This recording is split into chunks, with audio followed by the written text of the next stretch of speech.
Chapter 1186, Dragon Cannon. Hellscythe_Fluffy Goblin. Chapter 1186, Dragon Cannon. With a single move, the Sea Serpent King had crippled 3 of the 20 attacking ships, killing all 20 players aboard each ship. In addition, 5 other advanced speedboats would crumble if they received one more hit, while 2 bronze speedboats had suffered relatively significant damage. The Freedom Alliance members were stunned. So, this is a King-class sea monster? Passing Monarch's expression darkened as he looked at the Sea Serpent King. Change of plans. Tank it with the Tier 3 summon creatures. Everyone else attack the boss. The Sea Serpent King was far stronger than he had initially expected. As the Serpent King shrugged off the threefold magic array's effects, the Great Lord would annihilate them all if it used that large-scale destructive skill a few more times. The longer they dragged this battle out, the more unfavorable the situation became for them. Hence they had no choice but to use their trump card. As soon as Passing Monarch gave the command, the level 42 summoner beside him took out a Tier 3 summoning scroll and activated it. The astute Sea Serpent King abruptly turned its head towards Passing Monarch's bronze speedboat, a glimmer of ridicule and disdain flashing in its golden eyes. It swiped its massive tail at the speedboat. The Great Lord's attack had a wide range and was extremely fast, making it impossible for the speedboat to evade in time. Seeing this, Passing Monarch shouted in panic, "Activate the strongest defense." Suddenly, a light blue magic barrier formed around the bronze speedboat. At the same time, the ship's 5 MTs activated their life-saving skills and moved forward to receive the descending tail. Boom. The collision created a tidal wave, climbing over a dozen meters into the sky, and sent the bronze speedboat flying over 30 yards away. As for the 5 level 41 and level 42 MTs, they had been smashed into the deck, their HPs decreasing by 50%. As for the bronze speedboat's condition, it fared slightly better as it only lost 34 out of its 400 durability. It's too strong. The players maintaining the magic array could not help but shudder when they saw this. This was definitely the strongest sea monster they had ever faced. That was a bronze speedboat they were talking about. Despite Passing Monarch's speedboat having activated its defensive magic array and 5 MTs sharing some of the damage, the bronze speedboat had lost so much durability from one of the Sea Serpent King's normal attacks. If an advanced speedboat had received the attack, the speedboat would have lost at least half its durability. However, these players weren't ready to give up. They still had a trump card they hadn't used yet. As the Sea Serpent King's attack came to an end, an over 20-meter-tall leopard appeared on the water's surface. The leopard was entirely blue and arcs of electricity wrapped around its body. This was none other than the Tier 3 summoned creature Thundercloud Leopard. Although they were currently out at sea, the Thundercloud Leopard was one of the few summoned creatures that could fly. It might not be as strong as other Tier 3 summoned creatures, but its flight granted it a considerable advantage over sea monsters. This was also why Passing Monarch was confident enough to challenge the Sea Serpent King. All speedboats, distance yourselves from the boss. Attack with your cannons only. Passing Monarch commanded. At the end of the day, players' attack range was limited to 40 yards. Even with the aid of certain special tools, they could, at most, extend their attack range to 50 yards.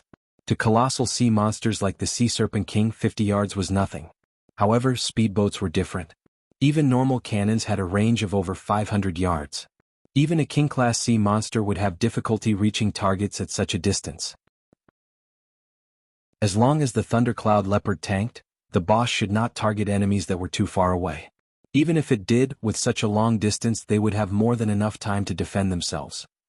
As time passed, the battle proceeded according to Passing Monarch's plans. Although the Thundercloud Leopard's attacks were not particularly powerful, the summoned creature dealt around -20,000 damage with each attack. That was more than enough to hold the Sea Serpent King's aggro. Meanwhile, when the Serpent King attacked, the Thundercloud Leopard easily dodged thanks to its flight ability. As both sides were Tier 3 Great Lords, the Thundercloud Leopard was faster than its opponent, which allowed it to kite the Serpent King while the speedboats attacked the boss. The cannons dealt far more damage than the Thundercloud Leopard, each attack dealing over -70,000 damage. The bronze speedboats were even more impressive, dealing over -110,000 damage with each hit. If special ammunition were used, each attack could deal over -150,000 damage. Unfortunately, special ammunition was very expensive. Even the most common flame shell cost 70 silver coins per round.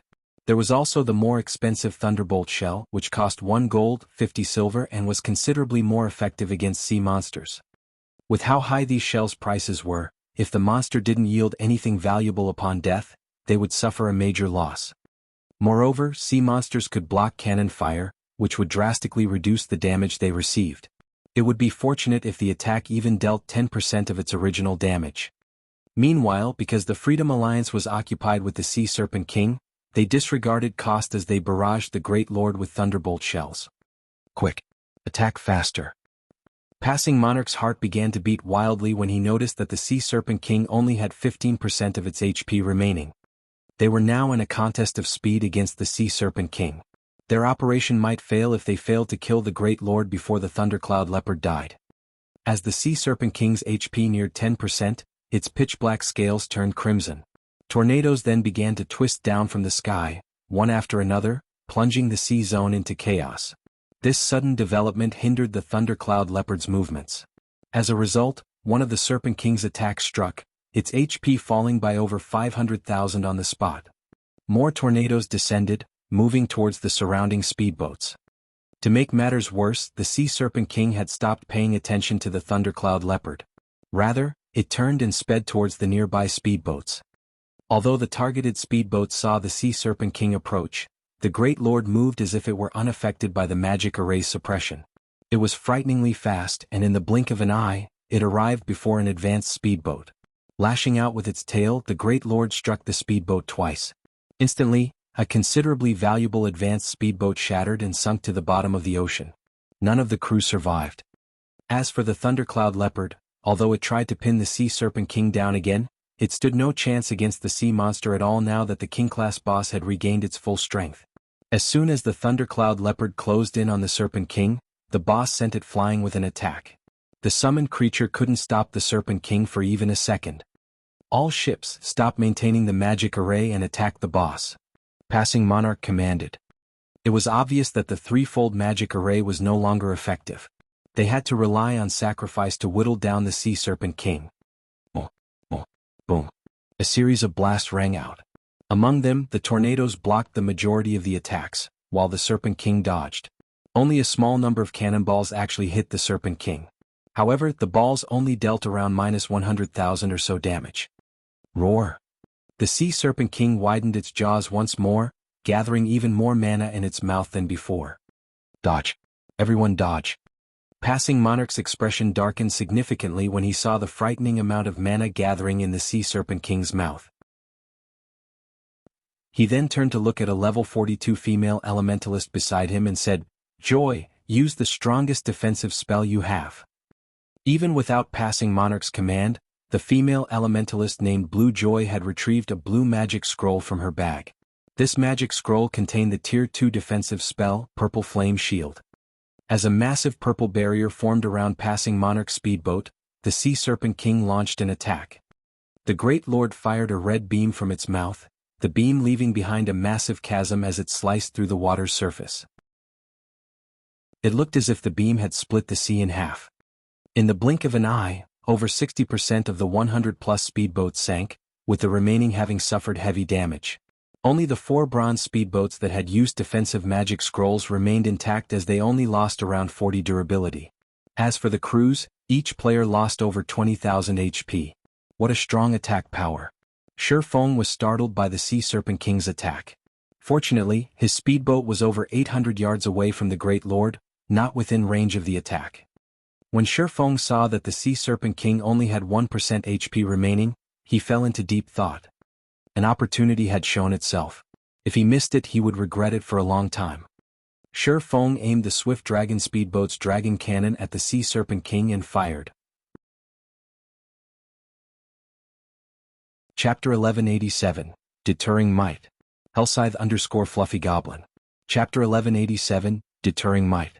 Commander, that person's trying to steal our kill. Damn it. I knew we should have killed him earlier. Commander, let's send a group of speedboats to take care of him. When the Freedom Alliance noticed Shi Feng launch an attack at the Sea Serpent King, they burst with rage. Since joining the game, their Freedom Alliance had been responsible for taking advantage of others, and never once had others taken advantage of them. Alright, enough. What are you all so worried about? That's a King-class sea monster. Do you think a single speedboat can do anything to it? We can deal with him once we've killed the Sea Serpent King. Although Passing Monarch was furious, he knew full well that they could not afford to split their forces at this critical moment. If they did, they really would let Shifeng take advantage of them. As soon as Passing Monarch finished speaking, Shifeng fired the dragon cannon after aiming at the Sea Serpent King. In the next moment, a black beam flew from the swift dragon speedboat's deck, piercing through the rising waves and slamming into the Serpent King's belly. Roar! The Sea Serpent King cried out in pain as its HP plummeted by 322,849. The attack dealt even more damage than the Freedom Alliance's Thunderbolt shells. Moreover, based on the sea monster's pain cry, one could tell that the attack had injured the Great Lord. Even after so many attacks, this was the first time the Great Lord had cried out. What a powerful cannon! Is this for real? What kind of speedboat is that? Even when we fire the Thunderbolt shells from the bronze speedboats, we only dealt around minus 120,000. Everyone was shocked by the dragon cannon's might. Commander, apparently that other party is no weakling. That speedboat is definitely better than bronze rank. It is likely that it's a peak mysterious iron speedboat. Blue Joy said, shock filling her heart as she looked at the swift dragon speedboat. She wasn't shocked by the speedboat's damage against the Sea Serpent King. After all, to the Sea Serpent King, that damage was far from enough to destroy the Great Lord's remaining 1% HP. With the Great Lord's battle recovery, it would be exceptionally difficult for Shifeng to kill the Serpent King by himself. What had truly shocked her was the swift dragon speedboat's rank. As players of a naval empire, they had fought sea monsters ever since they had left their beginner towns. They also had a much easier time obtaining speedboats than land players. Even so, the Freedom Alliance's Third Fleet, had only obtained 4 bronze speedboats. They had also relied on these bronze speedboats to gain a considerable amount of authority for their Third Fleet in the Freedom Alliance. Yet the speedboat before them was mysterious iron rank. Not even the Freedom Alliance had ever found a speedboat of this rank.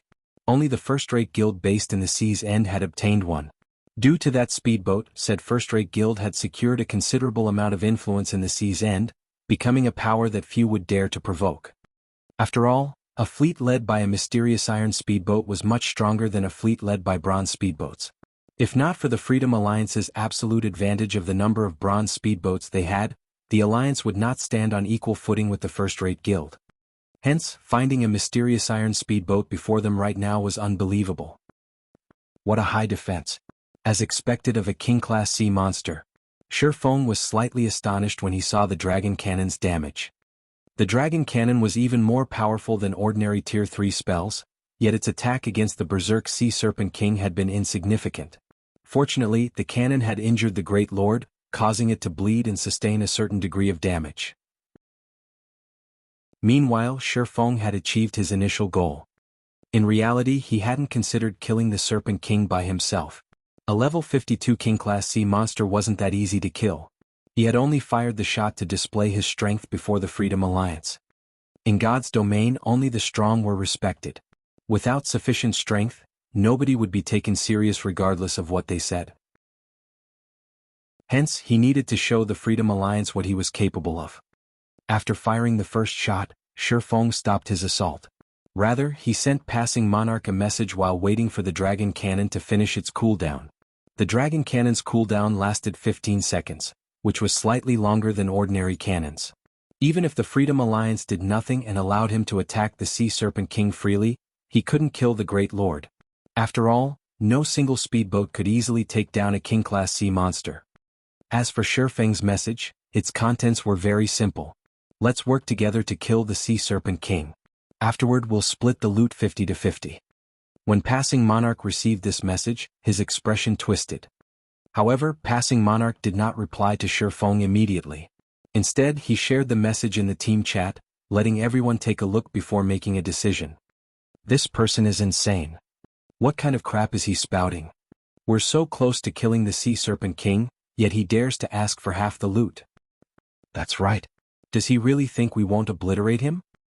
The Sea Serpent King has less than 1 million HP remaining. Even if that guy tries to steal our boss, does he think he can escape so many speedboats? Moreover, even if he does steal the last hit, he won't be able to steal the loot right before us. That's right. "Commander, our losses this time are so severe. We cannot split half our loot with him." The Freedom Alliance's members opposed Shifeng's offer unanimously. Even with the Swift Dragon speedboat, Shifeng didn't qualify to stand toe-to-toe with them. If they were facing a fleet led by a mysterious iron speedboat, they might agree. However, the other party only had one ship. Passing Monarch shared the same opinion. In any case, the Sea Serpent King had less than 1 million HP remaining. With their fleet's remaining ships, they could take it down very quickly. Following which, Passing Monarch replied to Shifeng, stating, "Thank you for your goodwill. However, we hope to resolve our problems by ourselves." Shifeng simply smiled after reading the reply. There was not the slightest hint of anger in his expression. He then steered the Swift Dragon speedboat away from the Sea Serpent King, showing no intention of stealing the kill. Killing a King-class sea monster with just a fleet led by bronze speedboats. If the Freedom Alliance succeeded, he would bow down to them in respect. "Commander, he's leaving?" Blue Joy said, slightly confused when she noticed the Swift Dragon speedboat sail away from the Sea Serpent King. "At least he still has a brain." The other members laughed. "He's gone." Passing Monarch also could not help but glance at the departing speedboat. Is he really not interested in the Sea Serpent King? However, Passing Monarch did not think too much about the matter. After all, they were still on a precipice. Following which, the remaining speedboats attacked the Sea Serpent King desperately. Although the boss dodged or blocked the majority of their attacks, when their attacks landed, they dealt around -100,000 damage, shaving away the Great Lord's HP. When a Thunderbolt shell demolished the Sea Serpent King's remaining 70,000 HP, the Freedom Alliance sighed in relief. They couldn't help their growing excitement. "We killed the Sea Serpent King. Ah! Our Freedom Alliance is invincible at sea." Everyone celebrated. Until today, not a single fleet in God's domain had managed to kill a King-class sea monster. Something's wrong. Why hasn't my experience bar increased? Don't King-class sea monsters give EXP? Some of the Freedom Alliance members realized that something was amiss. However, before they could react, a deafening roar echoed throughout the zone. Before anyone knew it, a massive crimson serpent broke through the water's surface. The serpent before them was not the same as the Sea Serpent King. Not only was it significantly larger, but the serpent also had 2 heads instead of 1. A long, pitch-black horn grew from both heads, and one could faintly see arcs of purple electricity circling the horns. As this serpent appeared, the sky turned dark. Sea Serpent King, complete state. Marine King creature, King-class sea monster, Great Lord. Level 52. HP 200, 000, 000/200, 000, 000. Chapter 1188, Breaking Through the Threshold. Hellscythe_Fluffy Goblin. Chapter 1188, Breaking Through the Threshold. The Sea Serpent King's sudden appearance dumbfounded the Freedom Alliance members. What's going on? Didn't we kill it already? How did it get even stronger? This is cheating. Despair swept through the team as they looked at the 2-headed Sea Serpent King. They had already lost over half of their forces to kill the Sea Serpent King. They had even used their Tier 3 summoning scroll. At this point, they were both mentally and physically exhausted, yet not only had the Sea Serpent King just revived with full HP, but it also radiated a far more powerful aura than before. How were they supposed to fight the Sea Serpent King now? Meanwhile, Shifeng, who observed from afar, wasn't surprised by this development. This was the amazing aspect of King-class sea monsters, their true might. The previous fight had simply been a warm-up. Only now would the battle truly begin. In the past, many fleets had challenged King-class sea monsters during the game's early stages. However, every one of these fleets had suffered annihilation. They simply hadn't been prepared. If a fleet struggled to defeat a King-class sea monster in its first phase, once the boss entered its second phase, the battle was a lost cause. Before the team members could regain their senses, both of the Sea Serpent Kings stretched their maws, one spitting flames, while the other spit purple lightning. In the blink of an eye, over half the battlefield drowned in fire and lightning. Any speedboat that encountered both turned to ash immediately. With a single attack, the Freedom Alliance lost another 16 speedboats, with another dozen or so speedboats dropping below 50% durability. Is it just going to end like this? Helplessness filled Passing Monarch's eyes as he stared at the Sea Serpent King. He now realized that challenging a King-class sea monster had been an incredible mistake. Tornadoes enveloped the area around his fleet. It was impossible for their speedboats to break out of this encirclement. Only a mysterious iron speedboat would have any hope of escape. When passing Monarch thought about how the fleet he and his companions had put together after through so much difficulty was about to be destroyed due to his reckless choice, guilt gripped his heart. Those were 4 bronze speedboats they were talking about. Their third fleet had spent a ton of effort to obtain these bronze speedboats. It would take them a very long time to secure another 4. Suddenly, passing Monarch received another message from Shi Feng. Interested in working together now. When passing Monarch read the new message, he was confused. Do we still have any hope of winning? Their Tier 3 summoned creature had less than 1/3 of its HP remaining. They had less than 40 speedboats. Even with the strength of a mysterious iron speedboat, they had no chance of defeating the Sea Serpent King. However, when passing Monarch recalled Shi Feng's attack against the Serpent King before it had died, he realized that it was possible that the man may have predicted this situation. Immediately, passing Monarch sent Shi Feng a friend request. This way both sides could contact each other with ease. If we work together, do we really have a chance of defeating the Sea Serpent King? Passing Monarch demanded. We would have had a 50% chance of winning if we had started working together earlier. Now we only have about a 30% chance, Shi Feng replied after considering the odds. 50%? That high? Passing Monarch suddenly regretted his earlier dismissal. Had he known that something like this would happen, he would have agreed to team up with Shi Feng earlier. However, he had no choice but to give it a shot right now. A 30% success rate was better than nothing. Alright, I promise you that as long as we kill the Sea Serpent King, we'll split the loot 50-50, passing Monarch said. In response, however, Shi Feng shook his head and said, that was the previous condition. Now I want all of the loot. He had never involved himself with the Freedom Alliance in the past. They were neither friends nor foes. He was already being generous by offering to lend a hand. Hearing Shi Feng's words, passing Monarch's expression turned indescribably ugly. However, he had to admit that each side standing had transformed. The Freedom Alliance was now at a major disadvantage as Shi Feng could swiftly leave the battlefield with his swift dragon speedboat. Gnashing his teeth, all right. I agree. Passing Monarch felt tears well up in his eyes. No matter what was said or done, he was a famous expert that everybody in the Sea's End knew, yet he was at Shi Feng's mercy. No one would ever believe this. Following which, both sides signed a system contract, agreeing that all of the Sea Serpent King's loot would go to Shi Feng once the boss died. Once they finished, passing Monarch sent Shi Feng a team invite. However, Shi Feng rejected it. We're not forming a team? Passing Monarch asked, confused. Normally, naval battles had strict requirements regarding the ship's positioning. The fleet's commander needed to issue commands constantly. Since Shi Feng had claimed to have a way to kill the Sea Serpent King, logically he should join the team and lead it. So, how was he going to issue orders if he did not join the team? No need. Your team just needs to focus on one thing. Maintain a distance of 500 yards and attack the Sea Serpent King at maximum range. Leave the rest to me, Shi Feng explained. Passing Monarch nearly choked. What kind of command was this? Did Shi Feng think he could hold the Sea Serpent King off with just a mysterious iron speedboat? Even the Freedom Alliance had to rely on their 4 bronze speedboats and rotate blocking attacks to pin the boss down. However, after Shi Feng said this, he disconnected the call.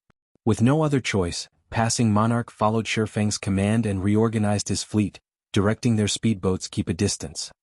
Shi Feng steered the swift dragon speedboat to charge at the Sea Serpent King. As the Great Lord was about to target one of the bronze speedboats, Shi Feng fired the dragon cannon once more. Only this time he used a special kind of ammunition. Basic Mana Pulse Bomb. Although Zero Wing had used most of the basic Mana Pulse Bombs they had obtained in the Fallen Ark on the petrified Tyrannosauruses, Shi Feng had around 20 remaining. Boom. When he fired the dragon cannon, a black beam struck the Sea Serpent King once more. -1,574,917. Tidal waves rose as the basic Mana Pulse Bomb, combined with the dragon cannon's might, collided with the Sea Serpent King and exploded. What kind of attack is that? Passing Monarch was stunned. What is that speedboat's rank? A single shot had dealt over 1 million damage to a King-class sea monster. This was inconceivable. The other Freedom Alliance members were similarly stupefied. When a few considered their previous claim of annihilating Shifeng, they felt fortunate that they had not acted on their words. If it really came down to a fight, a single shot from the swift dragon speedboat was likely more than enough to sink a bronze speedboat. However, the dragon cannon's damage didn't particularly surprise Shifeng. After a King-class sea monster entered its second phase, while it might seem very strong, that was only true for the surface. In reality, reaching a complete state simply meant that a Sea Serpent King had focused its abilities on strengthening its attacks. As a result, however, its defense and movement speed weakened. As long as players pinned the boss down and had sufficient damage output, victory was in the bag. However, it was precisely because many fleets in the past hadn't been capable of distracting King-class sea monsters long enough that these monsters had been so difficult to deal with. Fortunately, the King-class sea monster they faced right now was only a great lord. Against the Sea Serpent King, the secret silver-ranked Swift Dragon speedboat had the advantage regarding speed. In addition, the dragon cannon was sufficiently powerful to hold aggro. If not for these factors, Shifeng would have long since fled the battlefield. King-class sea monsters also tended to use skills, and almost every skill they had was an AoE. If a fleet couldn't defeat a King-class sea monster before their overall firepower fell to the minimum requirement, it would be obliterated. After Shifeng had fired the dragon cannon, the Sea Serpent King was relatively battered. The cannon fire had blown apart a large section of its scales, leaving behind a huge scorch mark. Roar! The Sea Serpent King glared at the swift dragon speedboat. Aside from a hint of fear, its gaze radiated killing intent. Without hesitation, both its heads opened their mouths and bombarded the swift dragon speedboat with fire and purple lightning. It seems that the attack was quite effective. Now that he had solidified his hold on the Sea Serpent King's aggro, Shifeng turned his speedboat and fled. He activated Accelerate, increasing the swift dragon speedboat's movement speed by 100%, easily avoiding the incoming attacks. The swift dragon speedboat was already faster than the Sea Serpent King. After activating Accelerate, Shifeng maintained a distance of 600 yards from the Sea Serpent King and attack at maximum range. This distance was also the Serpent King's limit. With this, the Sea Serpent King couldn't attack him, but it wouldn't give up the chase either. Just who is he? Shock filled Passing Monarch as he watched Shifeng's control over the swift dragon speedboat and the boat's speed. Passing Monarch finally understood why Shifeng had told him to leave the rest to him. In such a way, Shifeng led the Sea Serpent King in circles. All the Freedom Alliance's speedboats needed to do was bombard the boss and avoid the occasional AoE attack. As time went by and the Sea Serpent King's HP decreased, the Freedom Alliance's speedboats sank one after another. Even Shifeng sometimes made a mistake and received one or two of the Great Lord's attacks. Fortunately, as a secret silver speedboat, the Swift Dragon speedboat had frightening defense. It only lost around 30 durability after a direct hit. As for Shifeng, he had deflected the damage using Defensive Blade or Absolute Defense. When the Sea Serpent King's HP fell to 1%, it went berserk and used its strongest power. Both its heads merged the fire and lightning, launching an attack that consumed a radius of 1,000 yards. Seeing this, Shifeng activated Magic Barrier, making the Swift Dragon speedboat immune to all spell attacks and neutralizing the Sea Serpent King's damage. As for the Freedom Alliance's side, aside from the 4 bronze speedboats, which used magic scrolls to protect themselves, the remaining speedboats were destroyed. Meanwhile, after the Sea Serpent King used its ultimate move, it entered a weakened state. Using this opportunity, Shifeng activated Divine Providence. After waiting for the 4 bronze speedboats to launch a wave of attacks, he fired the dragon cannon, which he had loaded with a basic mana pulse bomb. Minus 2,148,267. A massive damage appeared above the Sea Serpent King's head, devouring its remaining 1% HP. Roar! After one final roar, the Serpent King crashed into the sea. Shifeng's experience bar rose rapidly. Sea monsters already provided far more EXP than land-based monsters, as players couldn't easily kill the average sea monster, not to mention King-class sea monsters. However, Shifeng had stolen half of the Sea Serpent King's EXP for himself. With the bonus EXP he had obtained from killing a monster of a higher level, one could just imagine how abundant the rewarded EXP was. Suddenly, Shifeng heard the sound of a system notification. System, congratulations. You have reached level 50.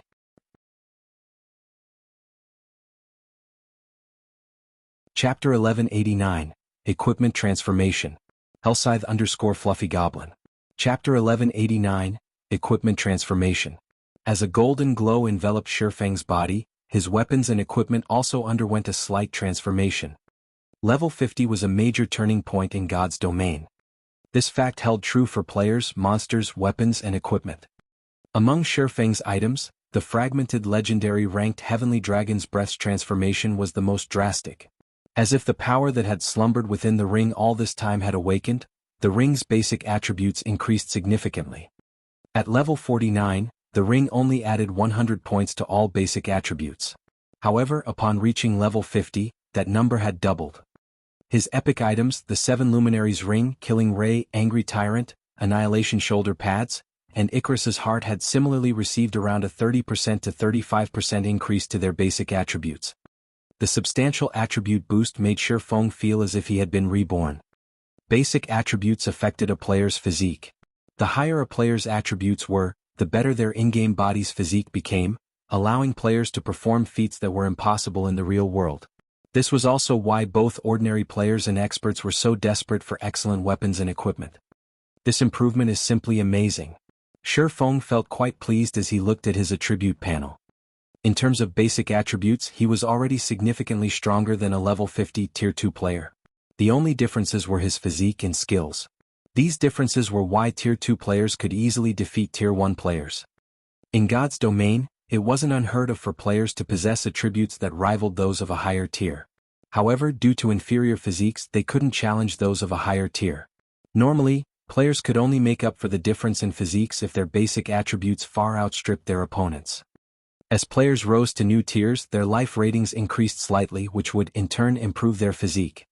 For example, while her superior basic attributes had been part of the reason for Gentle Snow's victory over Miracle Dragon, the main reason the 30% physique improvement granted by the 7 Luminaries battle armor.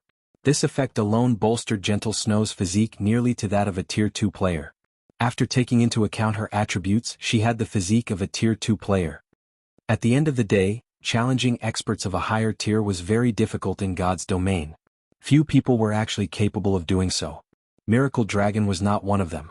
Hence, Gentle Snow's victory hadn't been unexpected. This was the terror of tier suppression. In the past, Shurfeng had suffered due to this truth. Meanwhile, the Freedom Alliance members had also noticed Shurfeng's transformation. Commander, that person feels particularly dangerous. Just who is he? Not only does he have such a powerful speedboat, but his personal strength is also monstrous. As everyone looked at Shurfeng, they felt as if they faced an awakened beast. Originally, they had planned to steal the Sea Serpent King's loot. After all, only their commander had signed a contract with Shurfeng. Now, however, they gave up such thoughts.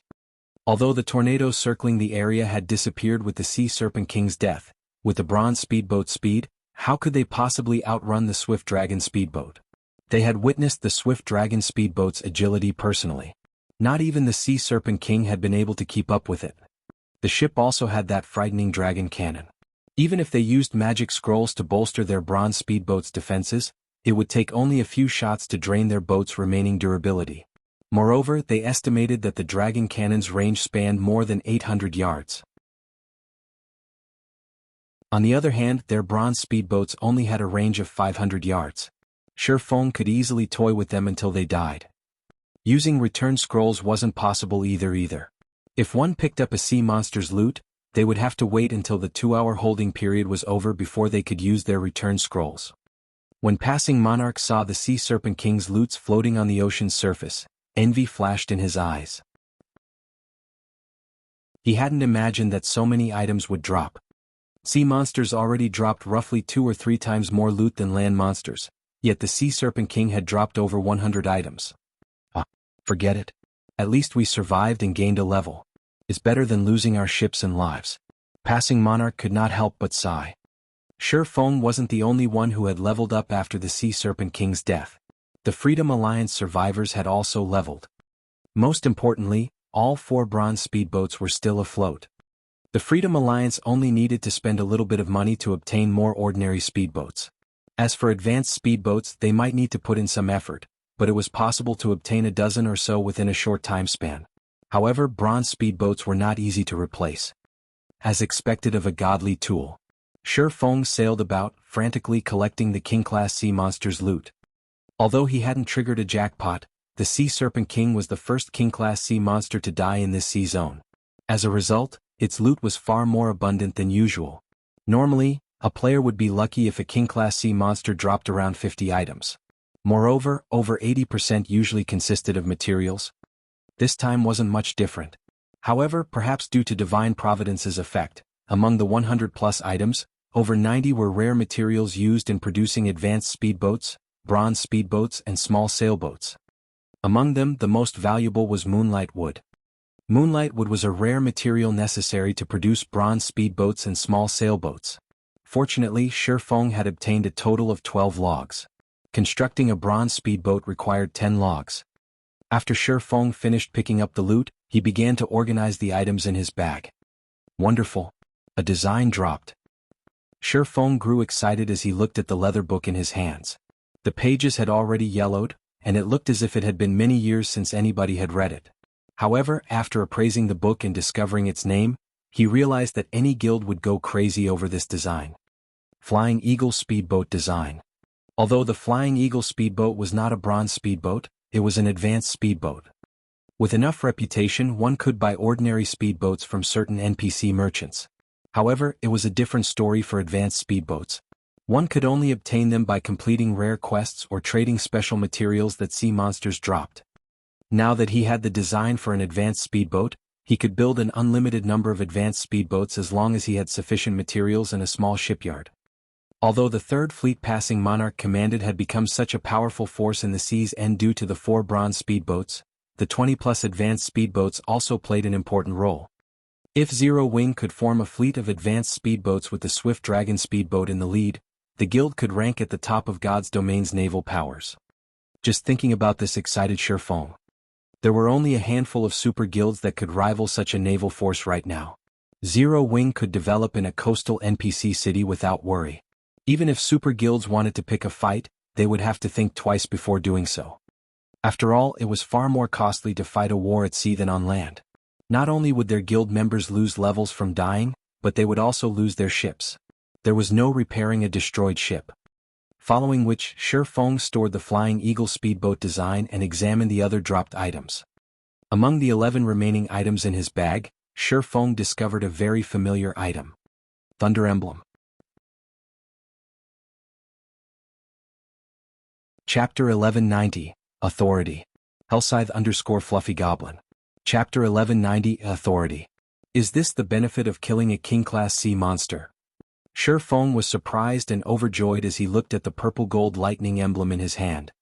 The Thunder Emblem. As its name suggested, it was a Thunder Island emblem.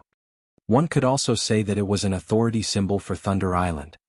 Any guild that obtained the Thunder Emblem would have a major advantage when contesting for authority over Thunder Island.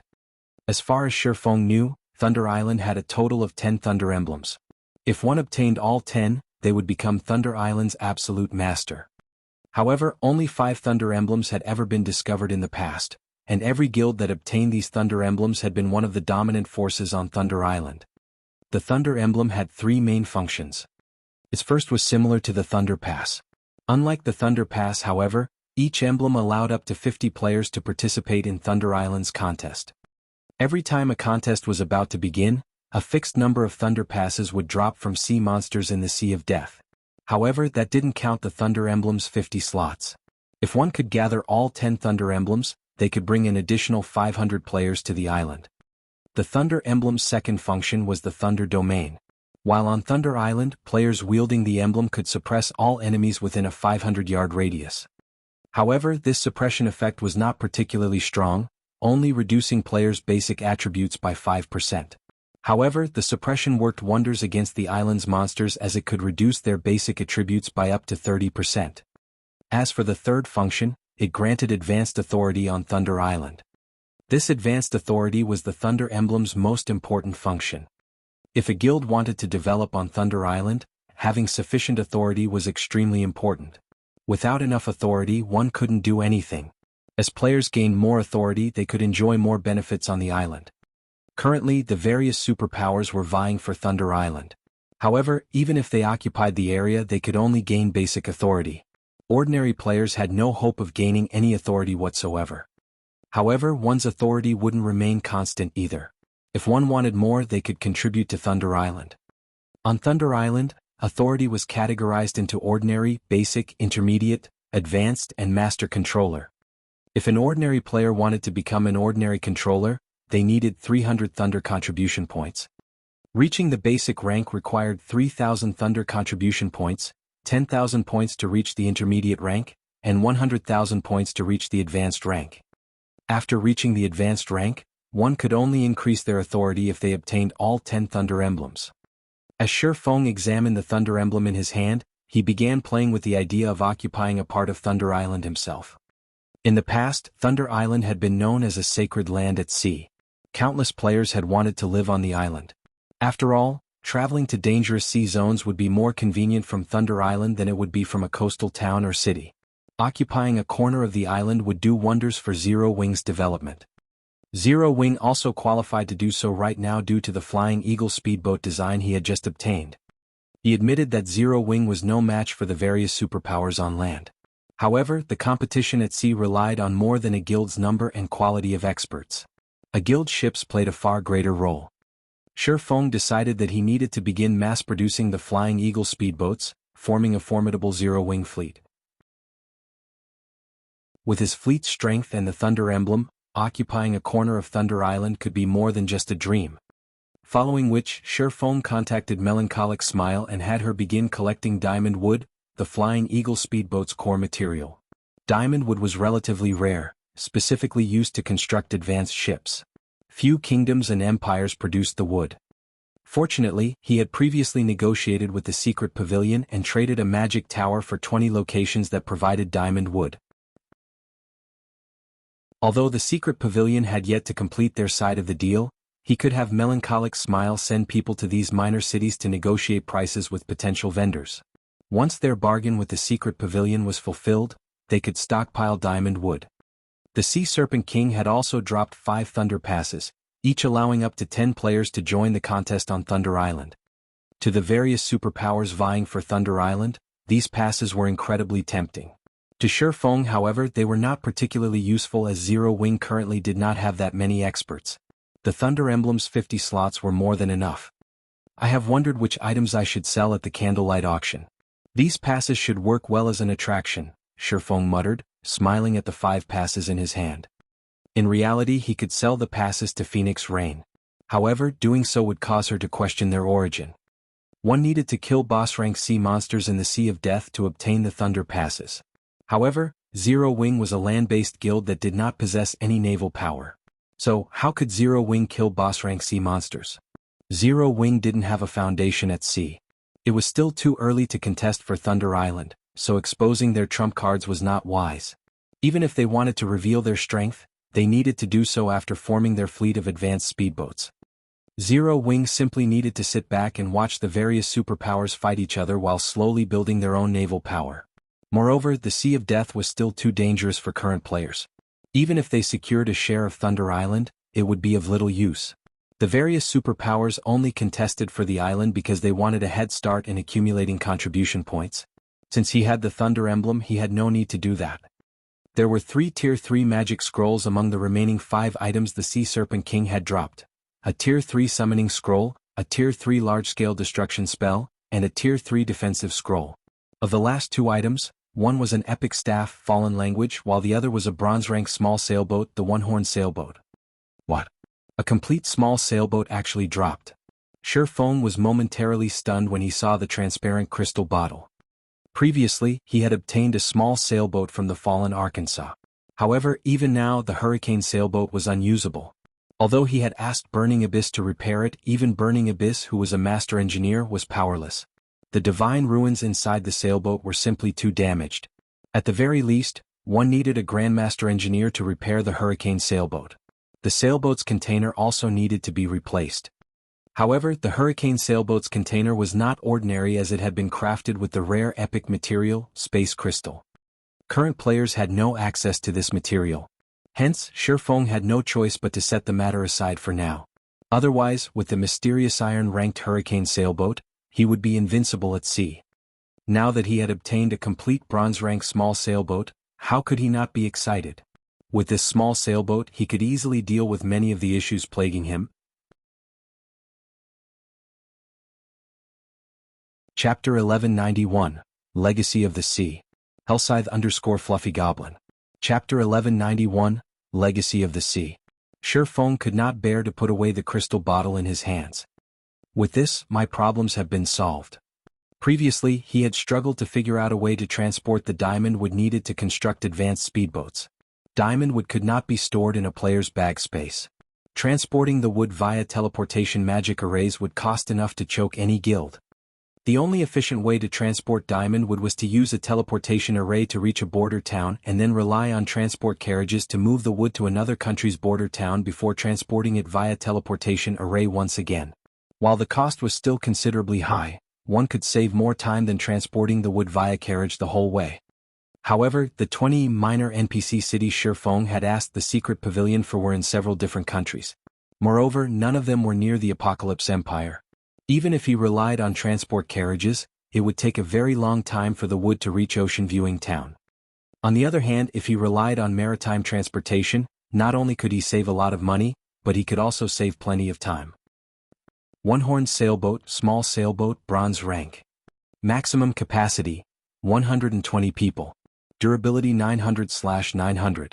Item storage when liberated, 7,000 bag space slots and 100 non-bag space slots. Additional active skill 1 dash. Magic shield, absorbs up to 1 million damage for 5 minutes. Cooldown 15 minutes. Additional active skill 2 dash. Thunder cannon, 1,200 yard range. Deals lightning damage to an area of 15 by 15 yards. Cooldown 30 seconds. 6 cannons are currently equipped. Cannons can be replaced. Additional active skill 3 dash. Mana drive. Converts mana into motion, increasing movement speed by 30%. Every 10 magic crystals consumed extends duration by 15 minutes. Cooldown 10 minutes. Additional active skill 4 dash. Thunder blast. Deals devastating damage to the area 500 by 30 yards ahead. Attack includes knockback and paralyzing effects. Cooldown 5 minutes. Additional passive skill dash. Braving the winds and waves. When sailing with the wind, movement speed increased by 50%. When sailing against the wind, movement speed is unaffected. Although the one-horned sailboat's attributes were slightly lower than the hurricane sailboats, it was one of the best ships currently available in God's domain. Moreover, the small sailboat was much faster than speedboats. Even the secret silver-ranked Swift Dragon speedboat was only as fast as an advanced sailboat. The one-horned sailboat was significantly faster than the Swift Dragon sailboat. In addition, one could use magic crystals to increase the ship's movement speed. This would greatly reduce transportation time. While Shi Feng admired the one-horned sailboat, the Freedom Alliance members a short distance away stared at him. "Commander, I've discovered some information about that man," Blue Joy hurriedly reported. "That person is Yi Feng and he is a core member of the Zero Wing Guild. He is also the leader of the Azura battle team. He is very strong. As for Zero Wing itself, it is one of the upstart guilds that established when God's Domain launched. The guild's development speed is incredible, and Zero Wing has even suppressed veteran first-rate guilds. Right now, Zero Wing is Starmoon Kingdom's publicly acknowledged, #1 guild. Recently, it even dared to provoke a few superpowers, but none of them can do anything about the guild, forced to turn a blind eye. Just what kind of backing does this guild have? It even dares to provoke superpowers." Passing Monarch could not help his astonishment when he heard Blue Joy's report. The Freedom Alliance consisted of small guilds and adventurer teams. They only knew that the virtual gaming world's various superpowers were powerful, but they did not know exactly how powerful these existences were. However, as the Freedom Alliance grew stronger, they uncovered more information. In fact, a super first-rate guild had previously decimated the Fifth Fleet. They had finally understood that, while their alliance might be a match for superpowers that hadn't focused on marine strength, the Freedom Alliance was no match for those guilds that had poured resources into their navy. Superpowers simply had too many experts. Moreover, they weren't ordinary experts. With so many, these superpowers could get their hands on advanced speedboats and bronze speedboats far more quickly than the Freedom Alliance. Hence, Passing Monarch found it unbelievable that Zero Wing had provoked multiple superpowers on land and still existed. However, what shocked Passing Monarch the most was the Swift Dragon speedboat. During the previous battle, Passing Monarch had come to understand that the Swift Dragon speedboat was not just a mysterious iron speedboat as he had assumed. It must be a secret silver speedboat. A secret silver speedboat. Since joining God's domain, Passing Monarch had never seen or heard about any of the naval powers owning a secret silver speedboat. Yet, such a speedboat had shown up in the hands of a land-based guild. This revelation excited Passing Monarch. He had come to the Sea of Death because he had heard of a low-level king-class sea monster in the area. In addition, he had heard that the various superpowers were purchasing thunder passes at astronomical prices. Hence, he had come to kill the king-class sea monster to earn some side income. After all, repairing his fleet was a considerable expenditure. He had also come here to recruit powerful adventurer teams or small guilds to join the Third Fleet. In the Sea's End, strength spoke louder than words. If one wanted to obtain more resources, they needed a powerful force. Almost everyone in the Sea's End had already been recruited, but it was a different story elsewhere. Land-based guilds, in particular, were just starting to extend to the ocean. He could find plenty of talent on land. Unfortunately, Passing Monarch hadn't expected the events to unfold as they had upon reaching the Sea of Death. Not only had he nearly lost his entire fleet, but he also failed to find any experts from small guilds. Rather, he had encountered a great expert with a secret silver speedboat, and this expert was backed by a guild like Zero Wing. "Commander, are you considering recruiting him?" Blue Joy asked, surprised when she saw Passing Monarch's expression. "He won't agree. After all, he is a member of a large guild. He even owns a secret silver speedboat. Why would he want to join us?" "Who said that I intended to ask him?" Passing Monarch rolled his eyes. "Have you forgotten the reason that we're here? Do you want to invite him to see Dragon City's festival?" Blue Joy's eyes widened in shock, unable to believe that Passing Monarch was considering something so mad. "Commander, Sea Dragon City's festival is our Freedom Alliance's greatest secret. It is too risky to invite outsiders." "I understand. However, you know our Third Fleet situation. We only have one opportunity each month. If we don't perform well, we'll lose our position." Passing Monarch wore a hesitant expression. In the end, however, he steered his speedboat towards Sherfong. As Sherfong was still occupied with his jubilation about acquiring the one-horn sailboat, he did not take any precautions, even after noticing the approaching bronze speedboat. He had no reason to do so. The difference between their strengths was clear to see. Passing Monarch and the other Freedom Alliance members were aware of the fact as well. In fact, Passing Monarch's group should feel grateful that he did not have any ill intentions. "Our contract had already been completed. What other business do you have with me?"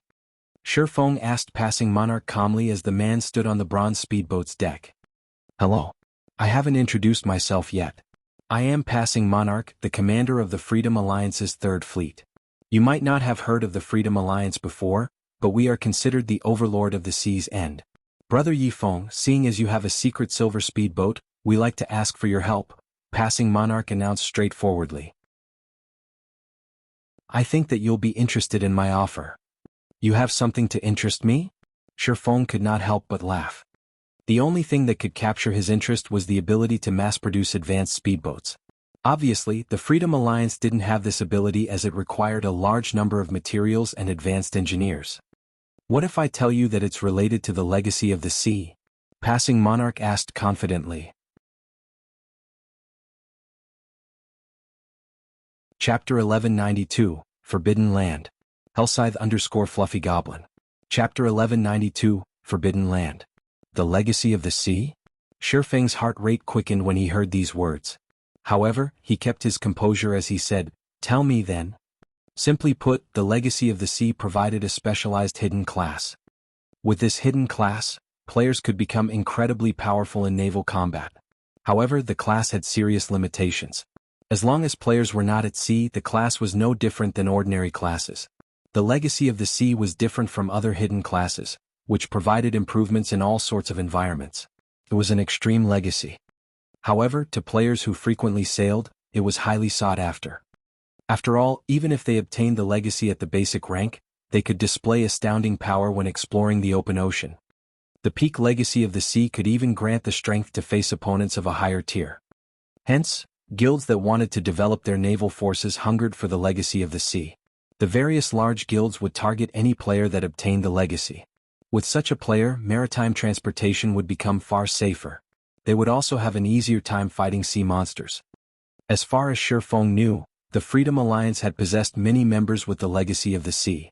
This was also why the Freedom Alliance had become famous throughout God's domain, becoming a force that even the game's superpowers were hesitant to provoke. Seeing Shifeng's interest, Passing Monarch knew that he had hope for cooperation. To tell you the truth, our Freedom Alliance discovered the legacy in an ancient ruin. However, obtaining the legacy depends on the player's abilities once they enter the ruins.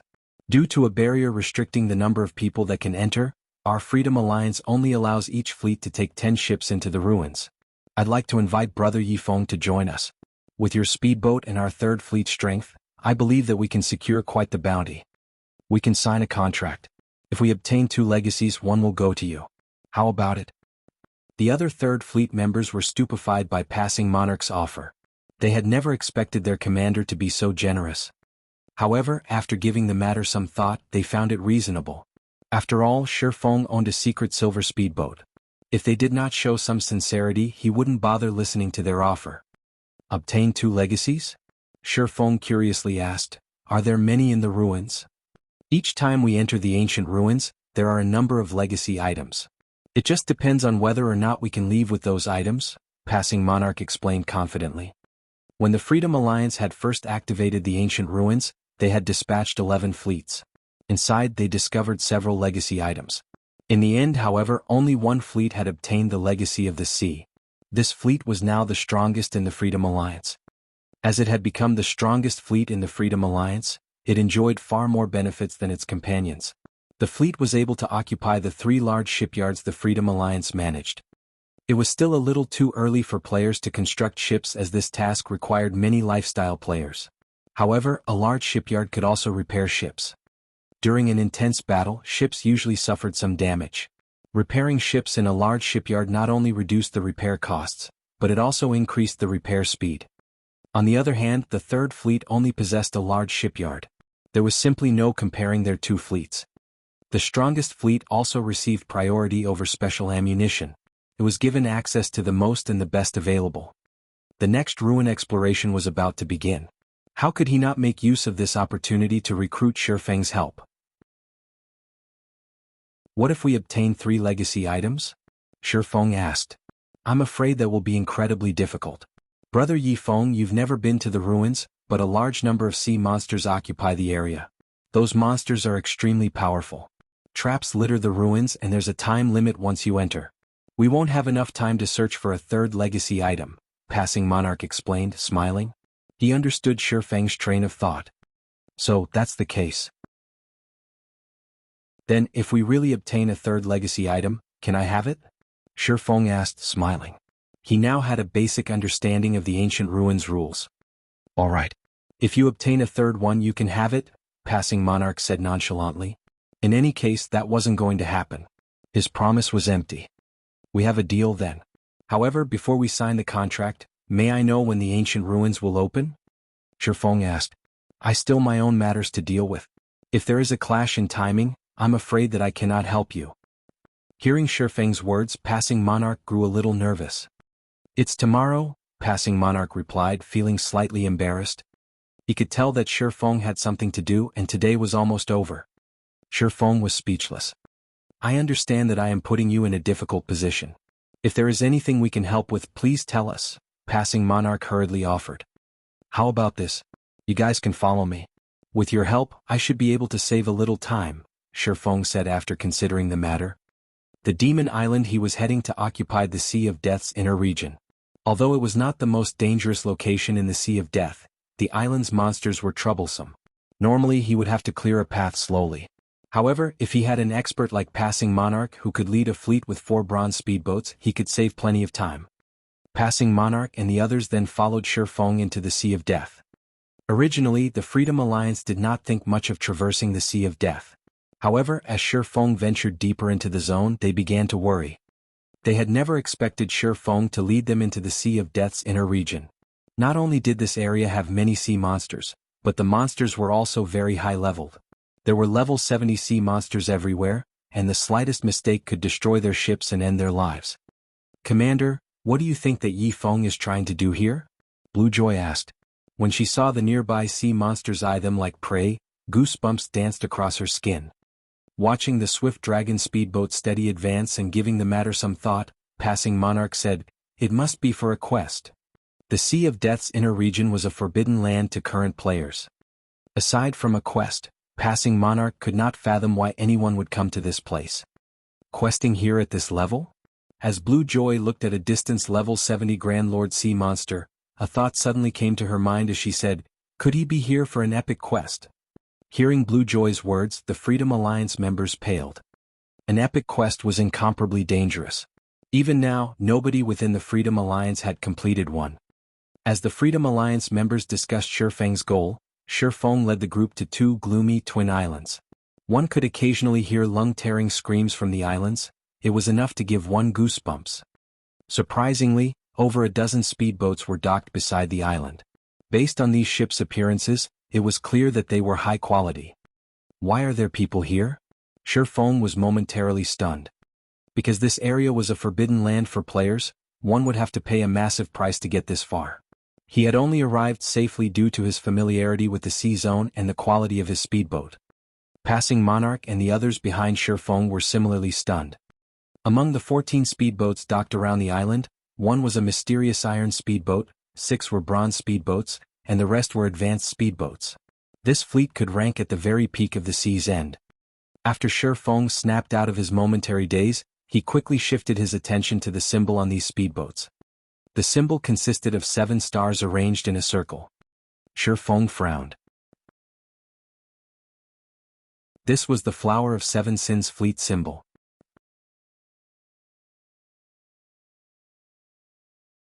Chapter 1193, Naval PvP. Hellscythe_Fluffy Goblin. Chapter 1193, Naval PvP. Gray fog enveloped Demon Island. Here, players' visibility range was limited to 150 yards. Meanwhile, Demon Island's monsters were all level 70 and above. At such a distance, level 70+ monsters could easily detect players. On the other hand, players couldn't see these monsters. However, players' main problem wasn't the island's fog. The real problem was the ever-present, dark corrosive power on the island. If players did not have high enough darkness resistance, they would not survive. Moreover, the further one ventured, the stronger this corrosive power would become. Boss Brute, 5 speedboats are approaching Demon Island, a level 43 black-clothed ranger reported as he watched the distant swift dragon speedboat. Speedboats are approaching? The bald, middle-aged man on the screen, Brute Spear, sneered and said, "Since we've already been seen, we won't let them leave alive. Get rid of them but don't destroy their ships. We can use them to make up for the losses we suffered to get here." "Great. I haven't been on a mission for so long that I'm feeling rusty." The level 43 ranger licked his lips as he observed the approaching swift dragon speedboat. Although the Flower of Seven Sins received requests every day, experts of their rank didn't often receive missions. Following which, the ranger disconnected the call and ordered the other members on the speedboat, "Get ready. Once they get here, we'll take action. We'll use that to prevent their escape if necessary." Hearing the ranger's command, anticipation filled the other Flower of Seven Sin members aboard the speedboat. These fellows really are pitiful. They have only come this far after much difficulty, yet we'll send them back before they even set foot on the island. However, based on their speedboat's quality, they should be quite strong. Hopefully we'll get to enjoy ourselves a bit. Each of us will handle one person. Once you've killed a player, give the others a chance. The Flower of Seven Sin members aboard the speedboat chatted among themselves. Shifeng and his temporary team weren't important at all to these players. Even if these players encountered experts from some superpower, the outcome wouldn't change. When Shifeng noticed the 7-star symbol, he instructed everyone to don their black cloaks, hiding their identities. "Brother Yi Feng, are they your enemies?" Passing Monarch asked, curious about Shifeng's command. However, they had already agreed that they would follow Shifeng's lead. The fleet commander and his teammates did as they were told. "They're not exactly enemies. However, it's best if we hide our identities." Shifeng did not bother to explain further. It doesn't hurt to be a little careful out in the fields, right? Although he did not know why the Flower of Seven Sins had come to Demon Island, It was not wise to expose their identities to a group of assassins. Although Shifeng would have preferred to approach the island from another side, Demon Island only had one entrance. Using the 7 Luminaries' ring space movement wasn't a viable option either. A unique power enveloped the Sea of Death, preventing all spatial movement type skills. Otherwise he would not have used the Swift Dragon speedboat to travel such a long distance. When Shifeng and the others were only 300 yards away from Demon Island's entrance, the Flower of Seven Sins members burst into action. Move out. Suddenly, 5 elementalists aboard the mysterious iron speedboat each took out a magic scroll. As the elementalists unfurled their magic scrolls, a dark blue magic array appeared on the water's surface. The sea water instantly began to freeze, and in the blink of an eye, the space within a 1,000-yard radius was covered by a sheet of ice. As a result, Shifeng and the Freedom Alliance's speedboats had been forced to a halt. As if they had long since prepared for this, the Flower of Seven Sins members stored their own speedboats and stepped onto the ice. Who are these people? Passing Monarch's expression darkened as he looked at the frozen sea surface. Why are they attacking us all of a sudden? Normally, when one encountered other players, particularly out at sea, one wouldn't abruptly attack. After all, there was no benefit to fighting each other. Moreover, without any information about the other party, picking a fight in the fields wasn't smart. One might end up throwing away their life. Due to Shifeng's command, they all wore black cloaks, so it was obvious that the other party did not know them, yet these players had attacked without hesitation.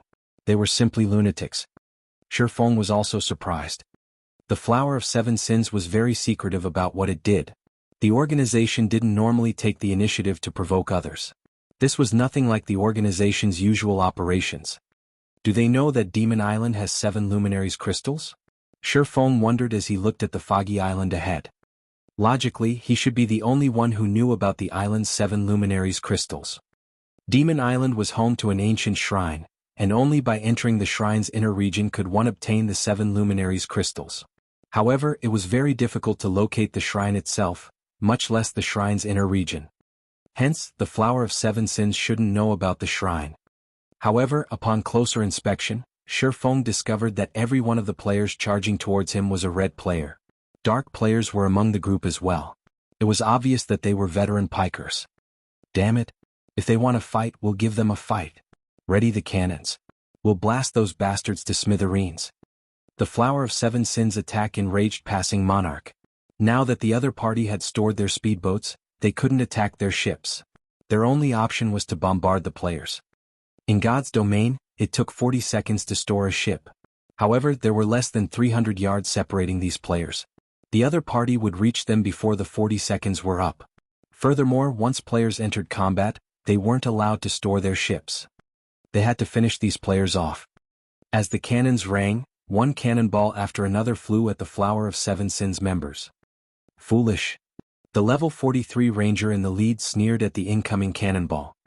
Although Speedboat's cannons were immensely powerful and could kill a player in one hit, expert players like himself could easily dodge cannon attacks by relying on the projectile prediction lines the system provided. The 100-plus Flower of Seven Sin members closed the distance to their targets rapidly. Soon they were only 200 yards away. In front of these Flower of Seven Sin experts, the bronze speedboat's cannon fire was practically useless. These experts dodged every attack easily. Seeing this, Passing Monarch and the others were frustrated. They had thought that they had escaped danger after defeating the Sea Serpent King. Now, however, they had to face a large group of experts trying to rob them of their ships. Get ready to split up. Remember, do not damage the speedboats. Boss Brute has already laid his claim. The leading ranger commanded through the team chat. Boss, relax. We won't even give them the chance to destroy their own ships. The other members laughed. Before the battle had even begun, they looked at Shifeng and the others as if they were dead men. As the Flower of Seven Sins members were about to cross the 100-yard mark, a black beam flashed past them. Boom. The solid layer of ice vaporized instantly, exposing the blue sea water beneath it. The affected area spanned a radius of 25 yards. Meanwhile, 6 Flower of Seven Sins members died on the spot, leaving 12 weapons and pieces of equipment floating upon the water.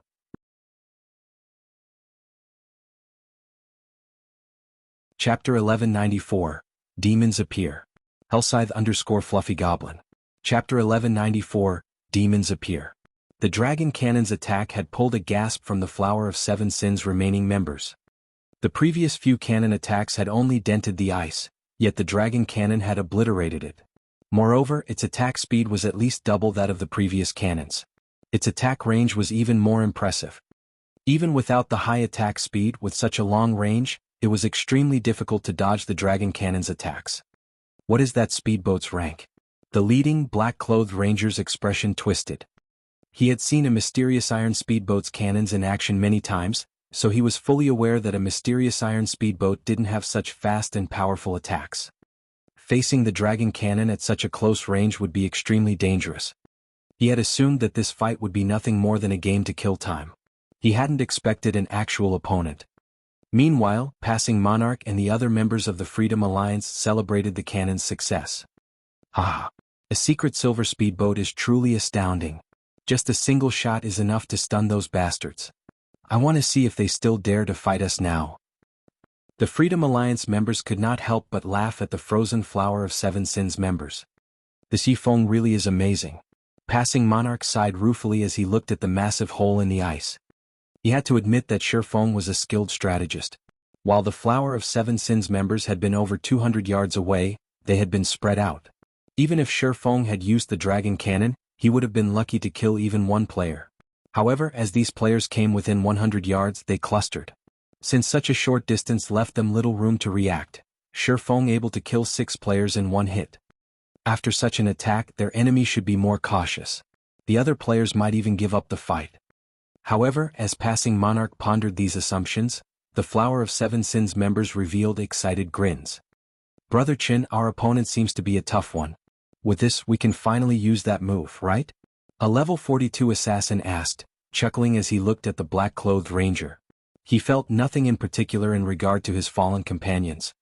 All right. The ranger nodded helplessly when he saw the eager light in his companion's eyes. Don't let any of them get away. The same goes for their souls. Brother Chin, relax. We won't let their souls go to waste, the other members assured their leader as they licked their lips, eyeing Passing Monarch and the others. The Freedom Alliance members shuddered involuntarily. These players didn't look at them like enemies but food. With the ranger's consent, the Flower of Seven Sins members wailed painfully, dark fog swallowing their bodies. In just a short moment they transformed. Although their weapons and equipment remained the same, their skin was now pitch black, and they had blood-red eyes. 2 curved horns grew from their heads, while a pair of pitch-black bat wings and a tail grew from each of their backs. They didn't look human at all. What are these people? Passing Monarch's expression froze as he watched these players transform. The rest of the Freedom Alliance members were similarly stunned. There were players who could actually transform. This was definitely the first time they had seen something like this in God's domain. Not only had the Flower of Seven Sins members transformed physically, but they also emitted a terrifyingly oppressive aura. If these players had looked like a group of ferocious beasts, brandishing their fangs and claws, they now looked like monsters that no ordinary human had any hope of defeating. They all felt like humanoid lords. Among them, the ranger in the lead gave off the strongest aura. The Freedom Alliance members felt as if a higher being looked down upon them when the ranger turned his gaze towards their ships. Unlike the other Flower of Seven Sins members that transformed, this black-clothed ranger had 2 sets of wings growing from his back. Rather than a lord, he felt like a great lord. Go. Leave none alive. The ranger shouted as he pointed toward Shifeng and the others. The Flower of Seven Sins members fluttered their wings, lifting off from the ground. However, they weren't actually flying, only hovering above the ground. Even so, they moved much faster than players on foot. Even the Dragon Cannon would have a hard time hitting them with such speed. Are they really players? Blue Joy began to feel frightened. She discovered that these players' HPs had also undergone a massive transformation, increasing from their original 20,000 plus to above 100,000. Among them, the Ranger's HP had even reached 170,000. No wonder why they were bold enough to attack other players on sight. So they've already become demons. Shifeng frowned at the approaching Flower of Seven Sins members. God's domain had more playable races beyond human. Players could turn into demons. Only doing so was the equivalent of turning their backs on the human race. Once a player became a demon, they would grow stronger. The increase was roughly the equivalent of half a tier.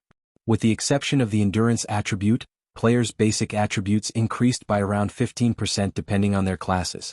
Demon players would also receive a huge boost to their HPs. Frankly, the increase couldn't compare to a real berserk skill. The only reason it was referred to as a half-tier improvement was because demon players' life ratings rose, improving their physiques by roughly 15% as well. However, although the improvement was incredible, becoming a demon also had a corresponding price. First, demon players were humanity's enemy, whether it be players or NPCs. If NPCs caught a demon player, the consequences would be unimaginable. If players captured a demon player and handed said player over to NPCs, they would receive an abundant reward. Second, demon players needed to hunt for player souls regularly. Otherwise they would grow weaker as time passed.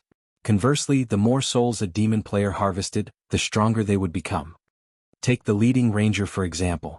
Due to devouring so many souls, he had been promoted from a low demon to a high demon. Hence, he obtained far more power when he transformed. It was obvious that the Flower of Seven Sins members already had the physiques of Tier 2 players. Meanwhile, any player that lost their soul to a demon player was barred from the game for at least one day. Moreover, they would lose a minimum of 3 levels. Third, demon players had a far more difficult time raising their tiers as demons' tier promotion mechanics were different from humans. Normally, guilds forbade their members from becoming demons. It was detrimental to a guild's development after all. Only a non-guild organization like the Flower of Seven Sins were bold enough to do something like this. As for the fourth and most fatal aspect, demon players suffered far more severe death penalties. If a demon player were killed, not only would they lose at least 3 levels, but they would also be barred from the game for 2 or 3 days. Their demon rank would also fall by 1, and recovering the lost rank would take quite some time. As a result, most players opted against becoming demons. Anyone capable of using berserk skills, use them now. If not, use Tier 2 magic scrolls. At this point, only Shi Feng had maintained his composure. A pointless struggle. Just give up and let us devour you. The ranger demanded disdainfully as he snarled at Shi Feng and the Freedom Alliance members preparing for a fight. In a short moment, the Flower of Seven Sins members boarded the Freedom Alliance's bronze speedboats. Members of the Flower of Seven Sins already had very high combat standards. Now that their attributes and physique had grown so much stronger, the Freedom Alliance lost over a dozen players in just a few exchanges. In contrast, the Flower of Seven Sins suffered no casualties whatsoever. Meanwhile, aboard the Swift Dragon speedboat, a level 42 berserker charged at Shi Feng, his battle axe descending towards the swordsman. Dang! As the clang of metal echoed, this transformed level 42 berserker shot backward like a bullet, flying over a dozen yards away.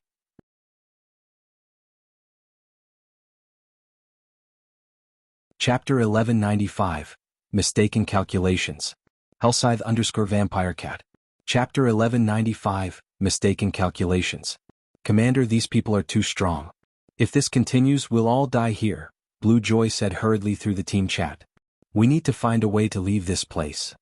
After she had activated her berserker skill, she might barely be able to prevail in a one-on-one. However, in a one-on-two situation she would only be suppressed. Although she was not the best at PvP in the Third Fleet, she could still rank within the top 10. Hence, if she was already faring so poorly, there was no need to mention how the other Freedom Alliance members were doing. Right now, their only advantage was the fact that none of these demon players could use berserk skills. This provided them, who could use berserk skills, an edge in basic attributes and allowed them to hold off the demon players for now. However, the duration of berserk skills was simply too short. If the other side dragged out the battle long enough, their side would definitely get wiped out. Just who are these people? Passing Monarch was also extremely anxious right now. The members of their Third Fleet could be considered experts in the Sea's End. He was even one of the top 10 experts in the entire Freedom Alliance. Nevertheless, after he arrived at the Sea of Death, it was as if he had come to an entirely different world as he met one expert after another. There would have been no problem if it was just Shi Feng. Now, however, among the 100+ players assaulting them, every one of their opponents was an expert superior to them. He even began doubting whether he was playing the same game as he had been up to now. Despite Passing Monarch having already activated his berserk skill, his strength and speed superior to the black-clothed rangers, he failed to land any attacks on the ranger at all. It was as if the ranger had seen through all of his attacks. The ranger could not only dodge his attacks easily but also launch attacks at his blind spots while dodging, and this left him no choice but to defend himself. Even launching counterattacks became difficult. If not for the healers at the rear line healing him, he would have already perished by now. Currently, less than 70 people remained in the Third Fleet. Against the Flower of Seven Sins members, not only did they not possess a numerical advantage, but they were also inferior in quality. Everyone gather together. Destroy all the speedboats and retreat. Passing Monarch commanded as he gritted his teeth. Now that the outcome of the battle was already obvious, there was no meaning in them continuing this battle. Without a doubt, they would be annihilated, and their speedboats would fall into the Flower of Seven Sins' hands. Rather than accepting such an outcome, it would be much better to destroy their speedboats. That way neither side would end up winning. As soon as Passing Monarch said so, however, he saw a 2-meter-tall berserker blasted from the Swift Dragon speedboat. As the berserker's body crashed heavily into the icy ground, his HP fell by over 3,000. Torrent, are you alright? Several nearby Flower of Seven Sins members could not help but look at the level 42 berserker in surprise. Although Violent Torrent's combat standard was only average for their team, he was equipped with a complete set of level 40 fine gold set equipment and wielded a level 40 dark gold battle axe. In terms of strength, he could rank within the top 5 among their team. After demonizing, his strength would have increased by 17%. Even a berserker equipped with a complete set of level 40 dark gold set equipment would lose out slightly to Violent Torrent in terms of strength. Despite that, he had actually been sent flying by a swordsman.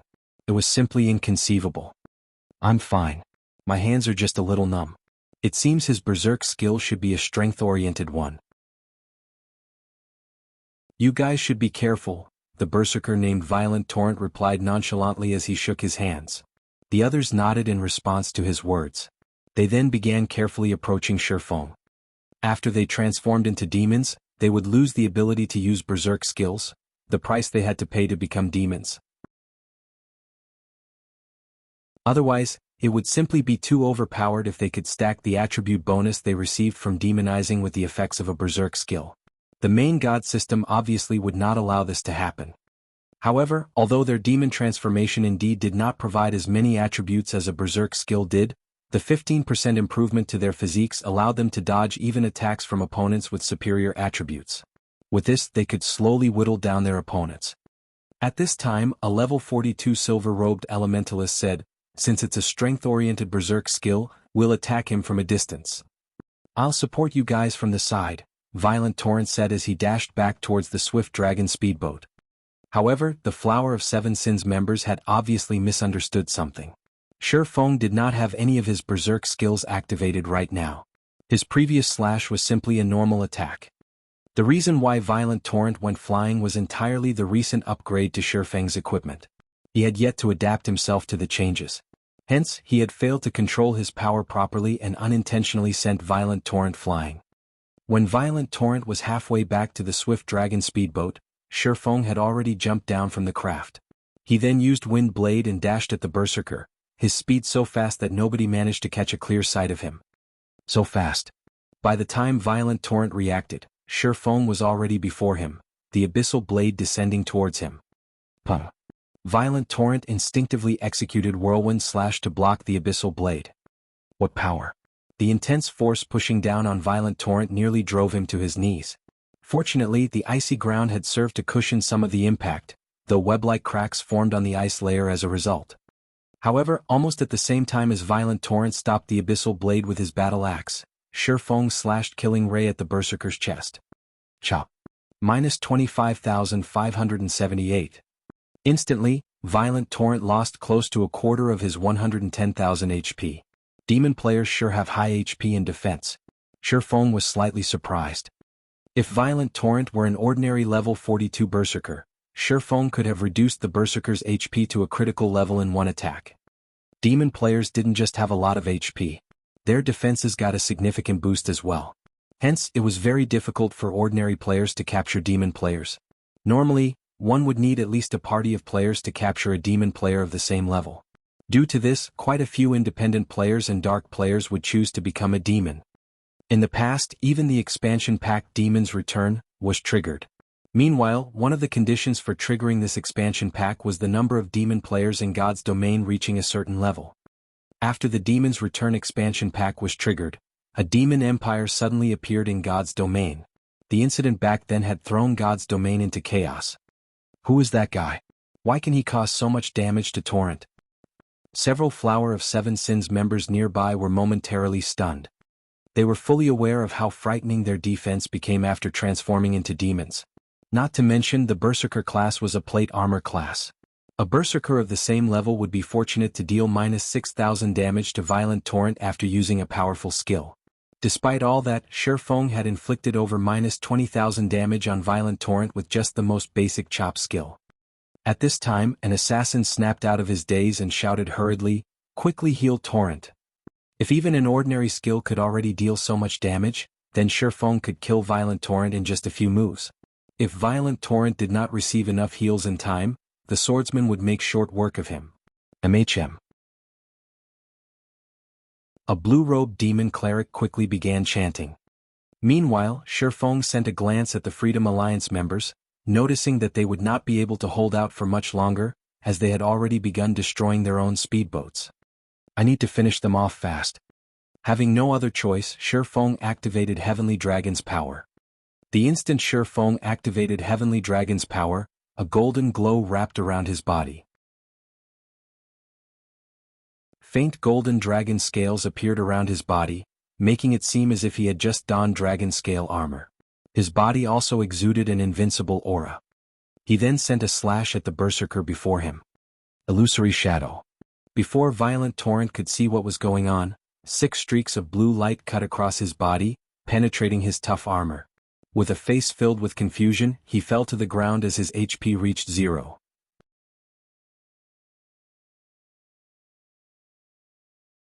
Chapter 1196, Strategic Level Expert. Hellscythe_VampireCat. Chapter 1196, Strategic Level Expert. He died. The surrounding Flower of Seven Sins members could not help but gape in shock. Even the demon cleric chanting a greater healing stopped abruptly as he stared at Violent Torrent's motionless body. Violent Torrent had close to 80,000 HP remaining just now. With his strength, he should have been able to resist for some time. Otherwise, the demon cleric wouldn't have chosen to cast Greater Healing, which had a considerably long casting time.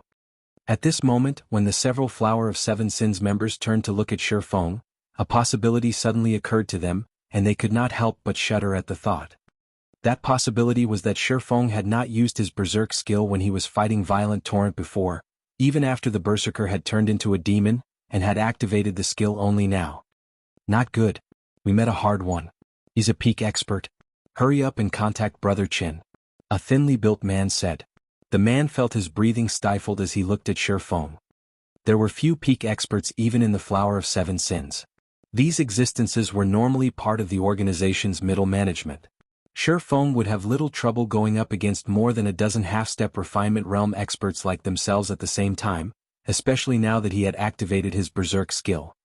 Currently, only Brother Chin, the ranger leading the team this time, as well as a few others, could possibly resist someone like Shifeng for long. Just as this thinly built assassin was done speaking, Shifeng advanced and suddenly appeared before a Guardian Knight. Without hesitation, this Guardian Knight activated Protection Blessing. However, Shifeng remained unperturbed by this reaction as he brandished Killing Ray. Thundering Flash. Immediately, 4 blue arcs of lightning struck at 4 different locations. Combat Technique 4 Moon Lotus. After the 4 lightning snakes pierced through the Guardian Knight, they each struck at the 4 magical class players behind him. The Guardian Knight instantly lost over half of his 140,000 HP, whereas the 4 magical classes behind him lost 1/3 of theirs and had their spellcasting interrupted by the impact of Thundering Flash. Block him. Don't let him get close to the magical classes. Hearing this, a Guardian Knight immediately used Justice Roar on Shifeng. The demon cleric at the rear also cast Truth Shield and Rapid Healing on the Guardian Knight. As for the other melee players, they each used a control skill on Shifeng. At the same time, the ranged classes launched attacks to seal Shifeng's movements. Shifeng could not help but admit that every member of the Flower of Seven Sins was an expert. Their coordination with each other was also impeccable. In combination with their high HP and defense, it made dealing with them extremely difficult. If it were any other expert here, they would definitely choose to pull back first. However, Shifeng never entertained the thought of retreating. Instead, he activated Defensive Blade without hesitation, greatly extending his attack range. At the same time, he switched the basic Tyrant title to the Swordsmanship Master title, increasing his attack speed by 30%. Sword's Orbit. Starlight immediately emerged around Shifeng's body. Not only did he manage to block all incoming attacks, but before anyone could react, everyone within a 15-yard radius of him also began losing HP rapidly. Despite the Demon Cleric at a distance spamming heals on the Guardian Knight, he still failed to keep the MT alive. In the blink of an eye, everyone within 15 yards of Shifeng died. Meanwhile, the Oracle reporting to the Ranger called Brother Chen was stupefied.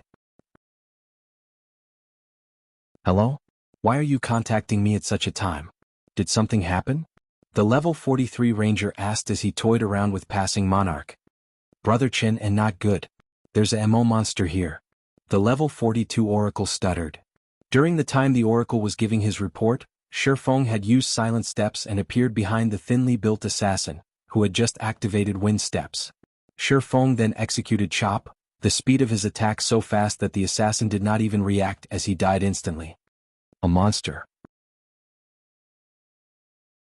Did one run all the way out here from the island? The Ranger asked, perplexed. No. There's a peak expert on the speedboat we attacked. Torrent and the others, they're all dead. At this moment, the Oracle was quickly losing his ability to speak as he watched his companions die one after another. A peak expert? Okay, I'll head over there now. The Ranger immediately grasped the severity of the situation. Ignoring passing Monarch, he turned towards a few of his companions who were killing the other members of the Freedom Alliance and shouted, "Hammer, you guys follow me. Torrent and the others are in trouble." Every peak expert was a strategic weapon in a team battle. If not properly contained, a peak expert could easily turn the tide in a fight between hundreds of players. Violent Torrent and the 17 others that went to the Swift Dragon speedboat were merely half-step refinement realm experts. They were simply no match for an expert of such caliber. If the Ranger delayed, they would no doubt be annihilated. Hence, he needed to hurry over there right away. He's leaving? Passing Monarch was filled with confusion as he looked at the black-clad Ranger flying towards the Swift Dragon speedboat. However, the Ranger's departure was a good thing for the Freedom Alliance since the Ranger and the 3 companions that followed after him were the ones who had killed the most Freedom Alliance members. With the bronze speedboats less than 50 yards away from the Swift Dragon speedboat, the Ranger took less than 5 seconds to glide across this distance. However, as soon as the black-clad Ranger descended, he was shocked by the scene before him. At this moment, none of the 18 people sent to snatch the Swift Dragon speedboat was alive. However, only 5 seconds had passed since he received the report. 18 half-step refinement realm experts who had turned into demons had died just like that. The Ranger glared at Shifeng, who stood a short distance away, and asked coldly, "Where are your companions? Or are they thinking of ambushing us while we're fighting you?" No matter how he looked at it, one person simply could not have finished off so many demonized half-step refinement realm experts within such a short time. At the very least, such a feat required several experts working together. Companions? Shifeng shook his head and said, "I'm the only one here. If you ran all the way here just to ask this, can we start the fight now?" "Hammer, you and let her deal with that guy. Scorpion and I will assist from the side and prevent others from ambushing us," the Ranger commanded hurriedly. It was obvious he did not believe Shifeng. "Leave it to me." The level 43 berserker named Hammer nodded seriously as he looked at the cloaked Shifeng. The fact that the swordsman before them could work with other experts to get rid of Violent Torrent's group so quickly proved that his strength was extraordinary.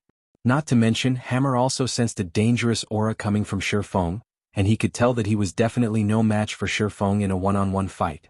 However, if he coordinated with Letter, even if they could not defeat Shifeng, it would also be impossible for Shifeng to kill them. However, just as Hammer finished speaking, Shifeng had already dashed towards him. So fast. The assassin named Letter was shocked. At this speed, even if he activated a berserk skill in his human form, he would be no match for Shifeng. If not for his demon transformation improving his physique, he wouldn't even be able to catch a glimpse of Shifeng's figure. Hammer also paled at this sight. Hurriedly, he brandished the greatsword in his hands and executed the Tier 1 skill Death's Harvest, which could be used only in his demon form. Immediately, numerous streaks of black light shot forward, enveloping a cone-shaped area 20 yards before him. This skill could not be blocked, only dodged. Is he dead? When the black light dissipated, there was no sign of Shifeng's figure anywhere. Let her be careful.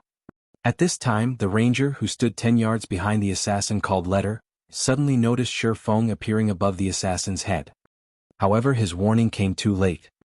Shifeng promptly used the Tier 2 taboo skill Instant Strike, his attack speed increasing by 500% and damage by 400% for 3 seconds. The distant ranger only saw many streaks of blue light flashing in front of him. Before the assassin called Letter could even activate Vanish, his body was already falling to the ground. Shortly after, Hammer finally reacted to the situation. However, by the time he did, several streaks of blue light were heading towards him. Responding slightly better than Letter, Hammer executed Whirlwind Slash to defend himself. However, as the gap in speed between him and Shifeng was too massive, before his greatsword could even start picking up momentum, he had already been struck several times. Hammer's vision then turned gray as his body fell to the ground. Who is he? The ranger shuddered when he saw this scene. The male elementalist called Scorpion took an involuntary step back, terror surfacing on his face. 2 Refinement Realm experts, each with over 100,000 HP, were actually killed instantly. How was this just a peak expert?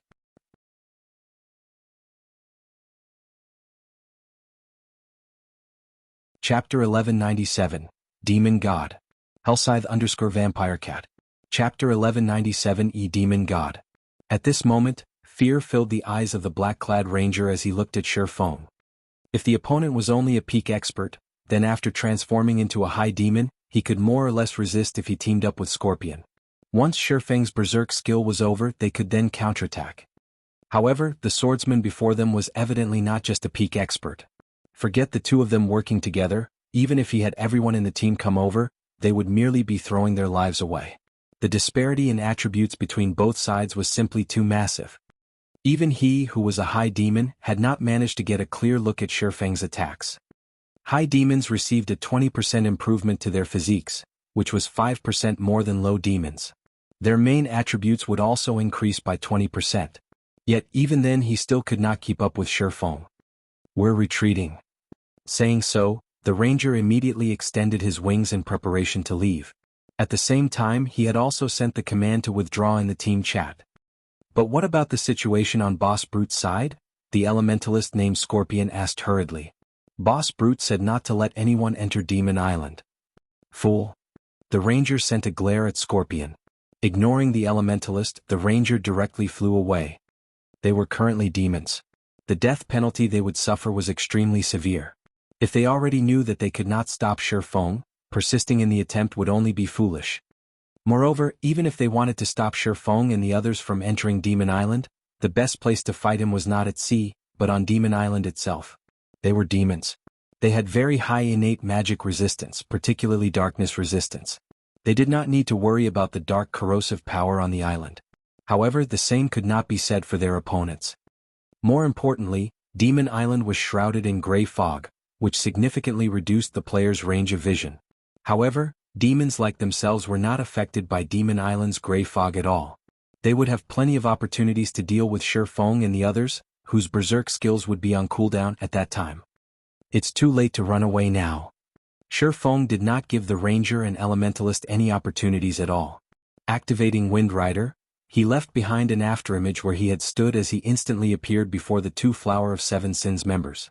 He then violently swung down, killing Ray. Thunder Flame Explosion. Lightning and fire descended on the ranger and elementalist, and even the ice layer beneath the two began crumbling and evaporating. He escaped.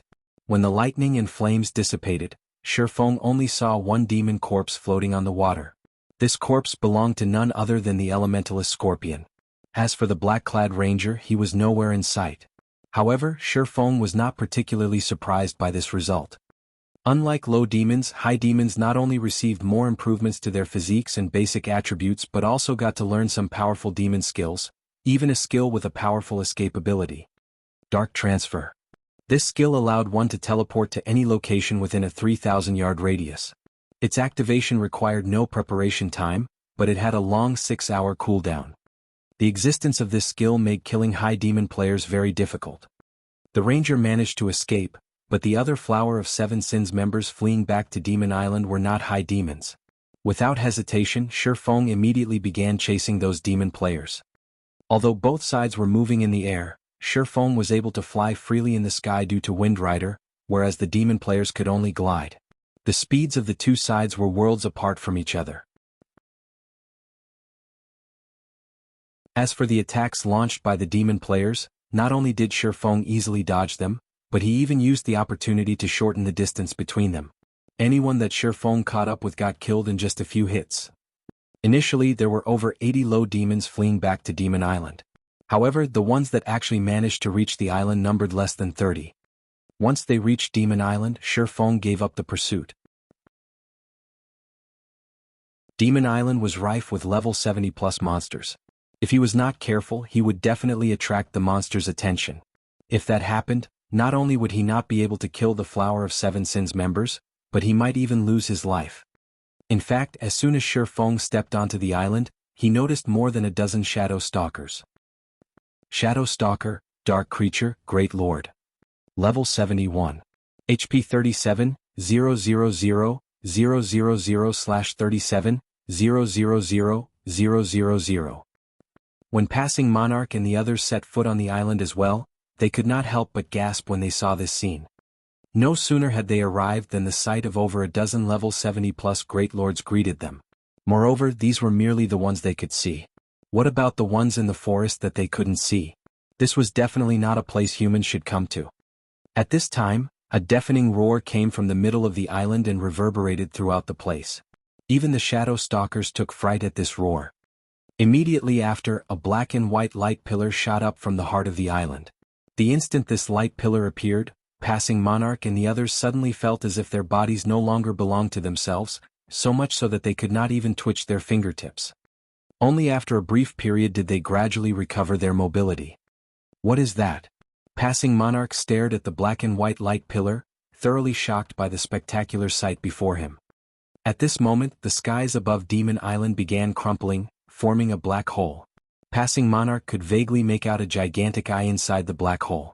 Just one glance at this eyeball gave him an appreciation of just how frightening the creature inside that black hole was.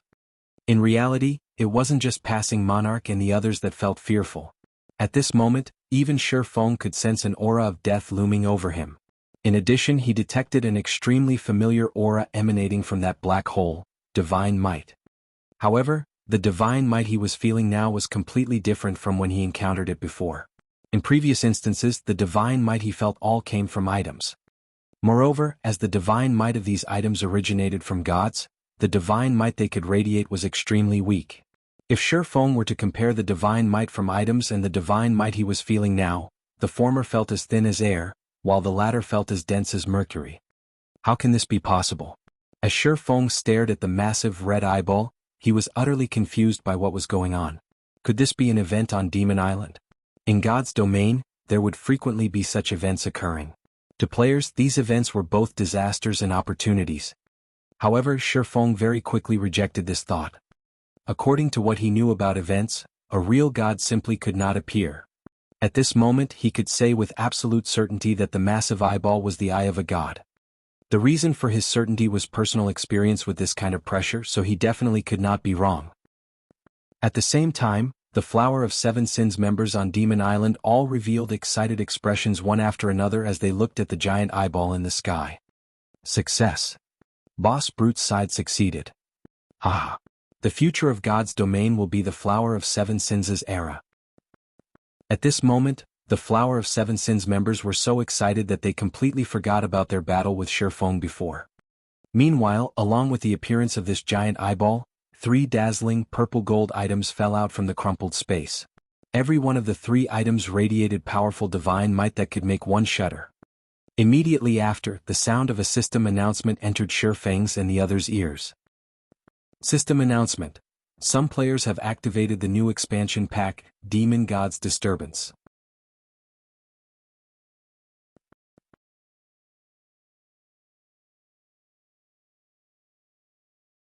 Chapter 1198, Darkness Rising. Hellscythe _Fluffy Goblin. Chapter 1198, Darkness Rising. The system announcement echoed in everyone's minds for a long time. The players throughout God's domain who had received the news were stunned. Some players had gone directly to the game's official website, searching for any information about this latest expansion, whereas others thought nothing of it at all. After all, this wasn't the first expansion the game had launched. They had long since gotten used to such occurrences. However, when Shi Feng, who was on Demon Island, heard this system announcement, he was dazed for a long moment. Demon God's disturbance? Shi Feng watched the black hole in the sky slowly close, chaos gripping his pounding heart. Had he known something like this would happen, he would have done anything to stop the Flower of Seven Sins.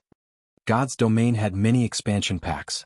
Among them, some had very little influence over the game, while some would impact the world significantly. Take the Abyss Invasion expansion pack for example. The expansion pack had only affected the Twin Towers Kingdom and neighboring countries. The Demon God's Disturbance expansion pack, however, affected all of God's domain. One could even say that the expansion pack's impact was just as massive as a system update. Although the Demon God's Disturbance expansion pack hadn't been introduced on the official website, it wasn't good news for ordinary players. Rather, this expansion pack benefited dark players and demon players. Due to this Demon God's Disturbance expansion pack, the system's restrictions on God's domain had loosened, possibly broken, allowing the dark forces to grow exponentially stronger. As a result, the dark forces found more areas where they could gather. These gathering points referred to NPC towns. As the dark forces occupied more towns, dark players could extend their reach, have an easier time killing players, and exchange the points they obtained for more power. There were also certain tools that could allow one to kill other players in an NPC town and leave safely, avoiding the NPC guards. After the Demon God's Disturbance activated, NPC towns ceased to be safe havens for players. Moreover, if one were not careful while exploring the fields, Dark Force NPCs might even claim their life. NPC bandits in particular became more prevalent. Due to this, God's domain would descend into chaos. Ambushes in the fields became more frequent, and Dark Force NPC raids on NPC towns would become a daily occurrence. However, this was not the most important change. After triggering this expansion pack, all of God's domain's monsters would gain the ability to learn and evolve. They could then increase their combat power. To put it simply, if a large number of players continuously killed a region's monsters, these monsters would gradually grow stronger, becoming increasingly difficult to kill. Of course, this improvement was not without limits. Common monsters could, at most, grow to the standards of the Trial Tower's second floor, while elite and special elite monsters could aim for the third floor standard. Chieftains could grow to the fourth floor standard, lords and high lords to the fifth floor standard, and great lords and grand lords to the sixth floor standard. Fortunately, there was a way to cope with this problem: grind where few others venture. Monsters that players didn't farm would keep their low standards. Players could also pioneer high-level maps. These places had similarly low player populations. Due to this expansion pack, the various large guilds had grown more enthusiastic about pioneering new maps. They had no longer restricted themselves to their own territories. This, in turn, increased the intensity of the competition between guilds. On the bright side, monsters that evolved and improved would provide more EXP, allowing players to level up much more quickly. Brother Yifeng, this island is too dangerous. I think we should leave, Passing Monarch anxiously advised Shi Feng. Although the giant eyeball in the sky had disappeared, the island felt even more dangerous before. His instincts told him to run. Hearing this, Shi Feng took a look at the shadow stalkers, which had suddenly gone berserk. Sighing, he said, "All right, let's leave then."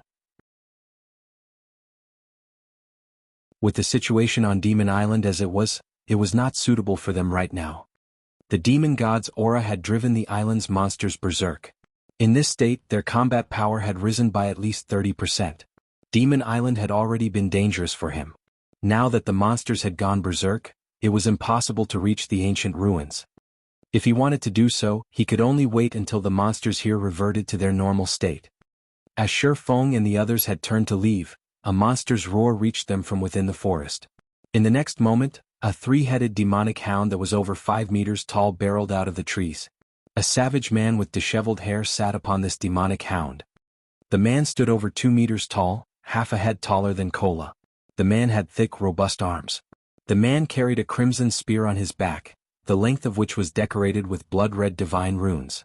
A fiery glow swallowed the spear's tip. At first glance, it was obvious that this spear was no ordinary weapon. A group of players followed the man atop nothing less than bronze mounts. These people were mostly around level 43.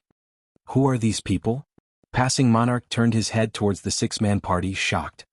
The other Freedom Alliance members were similarly surprised. The three-headed demonic hound was very large. Rather than a mount, it looked like a lord-ranked monster. They had never even heard of such a mount before. Even more shockingly, the savage atop the demonic hound was actually level 45. Meanwhile, Shifeng recognized this savage the moment he laid eyes on him. Brute Spear.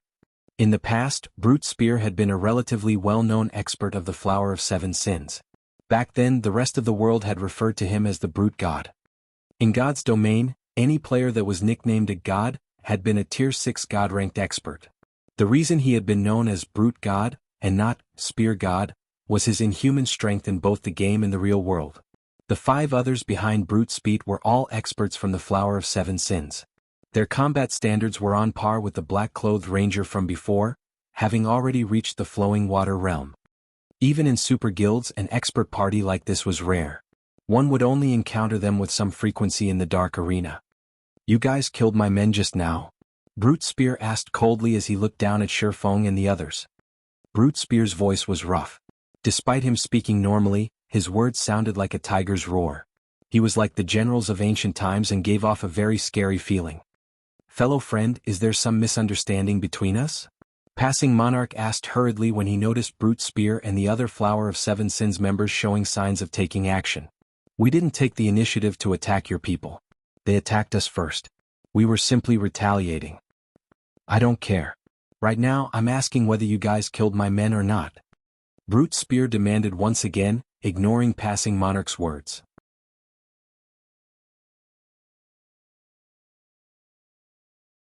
Chapter 1199, Demon God's Items. Hellscythe_Fluffy Goblin. Chapter 1199, Demon God's Items. Cold ruthlessness colored Brute Spear's words. Everyone suddenly felt the surrounding air grow heavy as an intense pressure weighed down on them, making it difficult to breathe. Freedom Alliance had the advantage in numbers, but Passing Monarch did not doubt that, if Brute Spear and the others wanted to kill them, they would be powerless to resist. The difference in strength between both sides was too obvious. Compared to the black-clothed ranger he had fought earlier, Brute Spear and the others were much stronger. If they simply fell in a fight against Brute Spear and his companions, they could deal with the outcome. However, when the black-clothed ranger had killed his companions, even resurrection hadn't revived the dead. His companions had been thrown from the game and hadn't been able to log back in. Hence, if they died now, they would lose their monthly opportunity to obtain the Legacy of the Sea. As for relying on Shifeng, while Passing Monarch admitted that Shifeng was monstrously strong, the swordsman had just used his berserk skill. He couldn't use it again within a short time. His chances of defeating the 6 experts before them weren't great. While Passing Monarch and the Freedom Alliance members remained silent, not sure how they should answer Brute Spear's question, Shifeng opened his mouth and said, "That's right. I did it." When Passing Monarch and the others heard Shifeng's honest answer, they paled as they fell speechless. How could Brute Spear possibly not know that they were the ones responsible for his companions' deaths? It was obvious that Brute Spear was toying with them. "A fight is inevitable. Flee with everything you have," Passing Monarch said hurriedly in the team chat. In reality, they were already considerably lucky.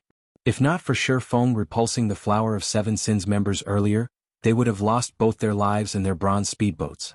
Now, however, even if they died, they could keep their speedboats. As Passing Monarch prepared for a fight, Brute Spear jumped down from the 3-headed demonic hound. However, instead of revealing killing intent, he smiled. "Ah, not bad. You actually admit that you killed my men. Brat, I have to admit you're quite courageous." Brute Spear laughed at the cloaked Shifeng. "On behalf of your bravery, I'll give you a chance to leave this place with your lives. Of course you guys can refuse my offer. However, you'll have no hope of escape. Like your companions, you'll be barred from God's domain for some time. Not only that, but you'll also lose 3 levels when you log back in." "How is that possible? Doesn't the death penalty only reduce 1 level?" The Freedom Alliance members could not help but panic. Losing 1 level was already a heavy punishment. If they lost 3, they would need a long time to catch up. As for whether Brute Spear was lying or not, the man had no reason to. After all, the initiative was in Brute Spear's hands. Whether they were going to battle or not was all up to Brute Spear. What you're going to do is have a match with me. You all can even come at me together. As long as you shave off a quarter of my HP, you win. If you win, you may leave here in one piece. On the other hand, if you lose, you'll need to contribute a portion of your souls, Brute Spear said, smiling as he glanced at Passing Monarch and the others. Contribute our souls? This was the first time Passing Monarch had heard of such a thing, and he could not help but ask, if we contribute our souls, what kind of price will we have to pay? It's nothing much.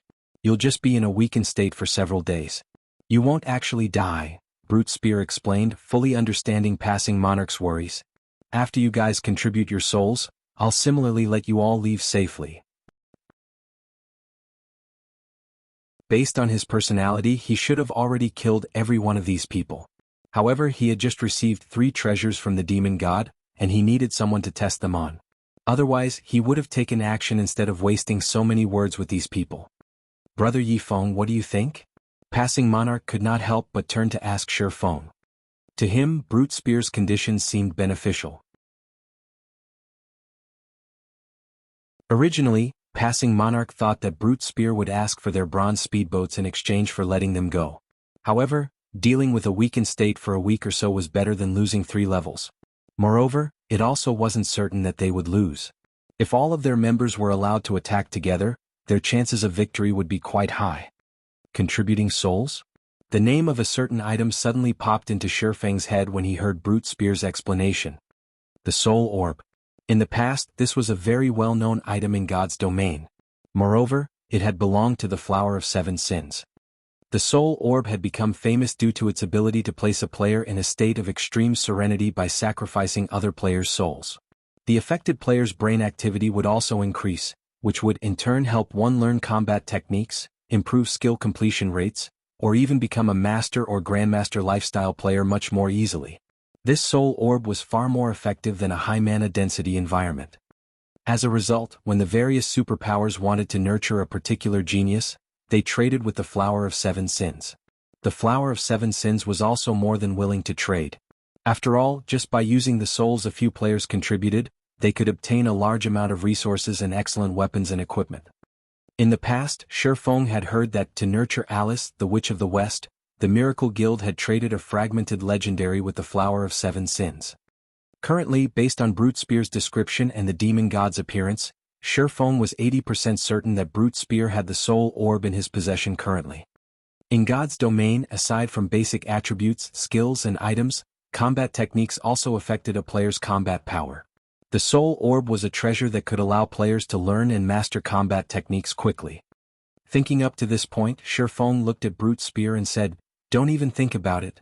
We won't agree to your condition." Shifeng's sudden rejection stupefied everyone. Passing Monarch gaped at Shifeng. He could not fathom why Shifeng would say such a thing. Was there really a need to fight Brute Spear and the others? That means you want to die then? Brute Spear's expression immediately darkened. Suddenly, the surrounding atmosphere became extraordinarily heavy, and Passing Monarch and the other Freedom Alliance members struggled to breathe. "Do you think you can kill us without paying a price?" Shifeng asked. Before anyone realized it, 2 magic scrolls appeared in his hands. These magic scrolls were none other than the Tier 3 magic scrolls he had obtained from the Sea Serpent King. One was a Tier 3 defensive magic scroll, while the other was a Tier 3 large-scale destruction magic scroll. Tier 3 scrolls? Brute Spear's complexion turned ugly when he saw the 2 scrolls in Shifeng's hands.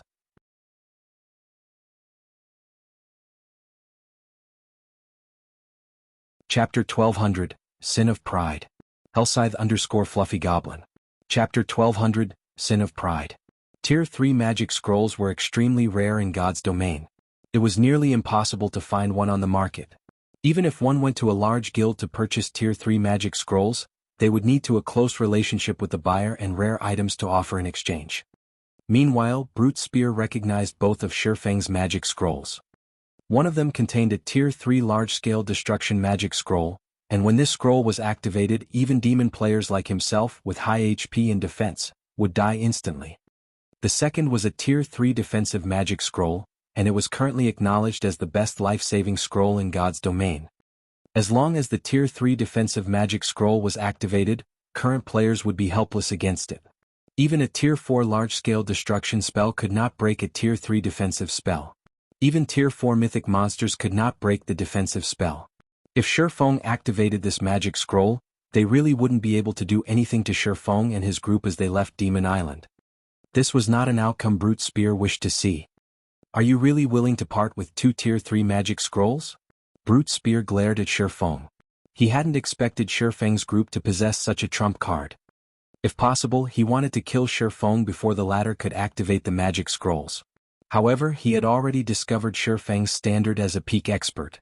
Even a domain realm expert couldn't stop Shifeng from activating those scrolls. However, whether it was the large-scale destruction magic scroll or defensive magic scroll, both were extremely rare, valuable items at this stage of the game. He refused to believe that Shifeng would part with them so easily. What's there to be reluctant about? Shifeng laughed. Now that Demon Island has transformed, once we return we can sell this information to various superpowers. I'm sure that they'll be more than willing to compensate us for our losses.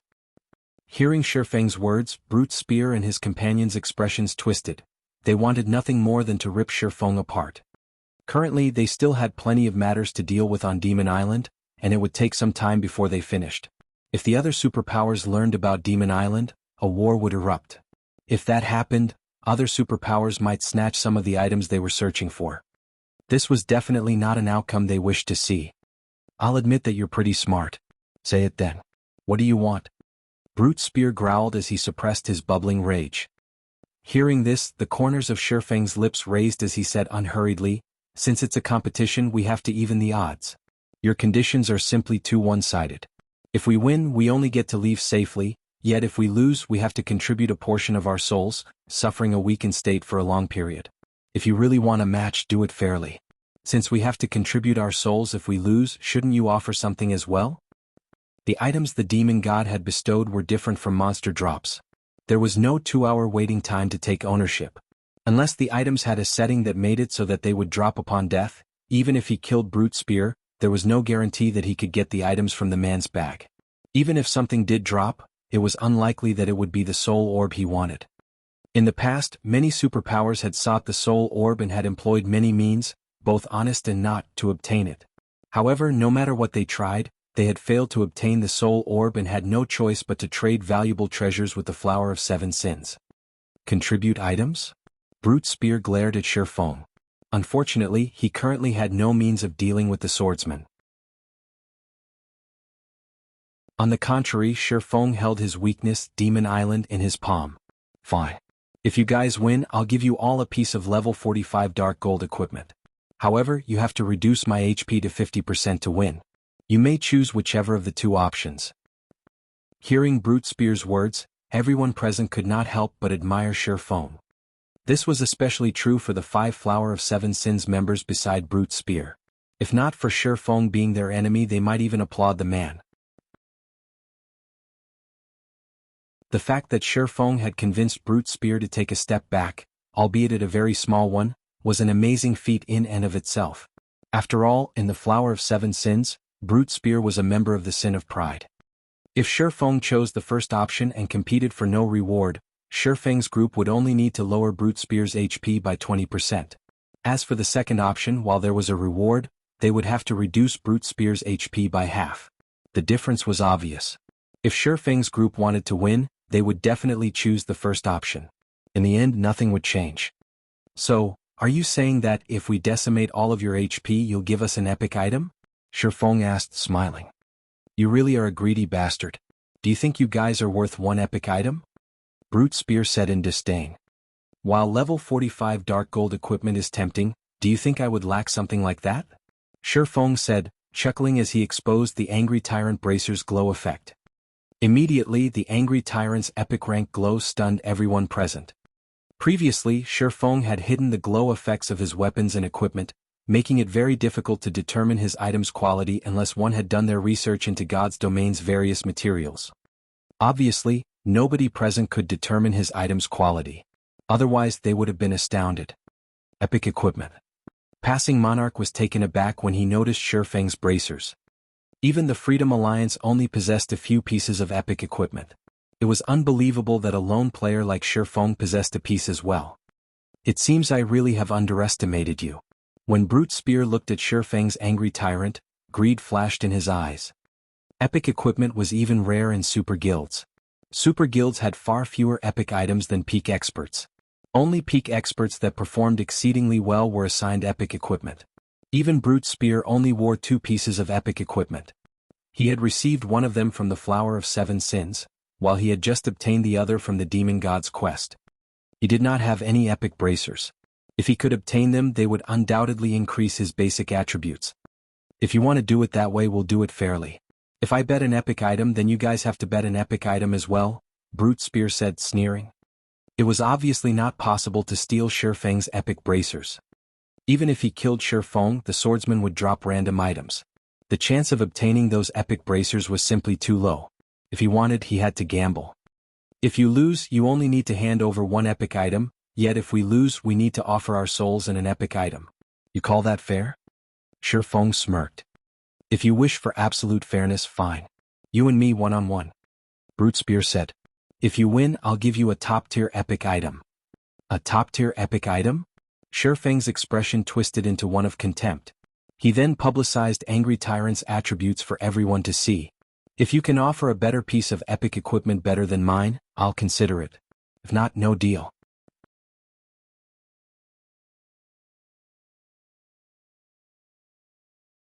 Chapter 1201, Tier 2 Class. Hellscythe_VampireCat. Chapter 1201, Tier 2 Class. Initially, the Flower of Seven Sins members were about to blow up in rage at Shifeng for looking down on them. However, when they saw Angry Tyrant's attributes, they were all stupefied. How is this possible? Aren't these attributes too overpowered? Everyone present was surprised by Angry Tyrant's attributes. Although the bracers did not possess any active skills, their 2 passive skills were practically tailored for berserkers. An increase of 20% in strength and 30% in attack speed when the wearer's HP was below 50%. Just thinking about this gave everyone the shivers. Not to mention, there was also a certain chance for the wearer's strength to double when attacking. It was practically impossible for any other epic equipment to surpass the Angry Tyrant bracers. Angry Tyrant was definitely the best among epic equipment. Only equipment at the fragmented legendary rank and above would be better. When Brute Spear saw the bracer's attributes, he could no longer hide the greed in his eyes. He was a berserker. Moreover, he preferred strength-oriented equipment. In fact, every piece of equipment below epic rank that he had equipped right now focused on strength. Strength-oriented epic equipment was something he always dreamed of obtaining. However, just being able to obtain epic equipment was already plenty difficult. Wanting to get epic equipment that perfectly suited him was practically a dream. How could such excellent equipment for berserkers possibly fall into the hands of a swordsman? I must obtain it. Unfortunately for Brute Spear, although he wanted Angry Tyrant, just like Shifeng said, he indeed could not produce any top-tier epic equipment that was equal or superior to the bracers. No matter how he thought about it, he had only 2 items on hand that were worth more than Angry Tyrant. One was an item that the Flower of Seven Sins wanted, while the other was the epic rank tool Soul Orb. Eventually, Brute Spear gnashed his teeth as he said, "Do you think I can't take out something of even higher value? I have an epic tool here. It is definitely more valuable than your Angry Tyrant bracers. If you can defeat me, I wouldn't mind gifting this epic tool to you."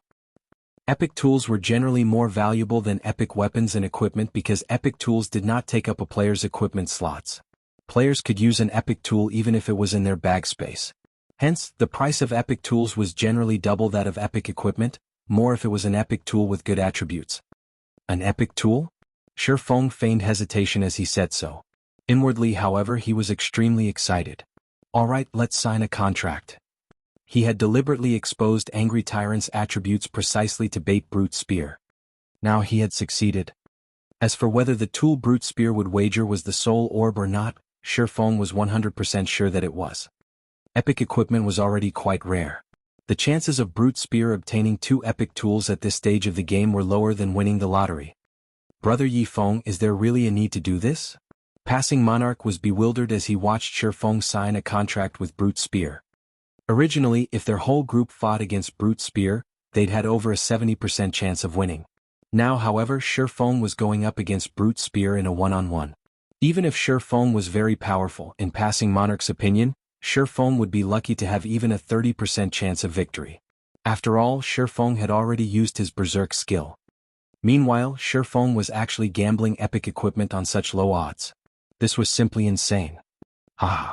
That fool really signed a contract. Boss Brute sure is lucky.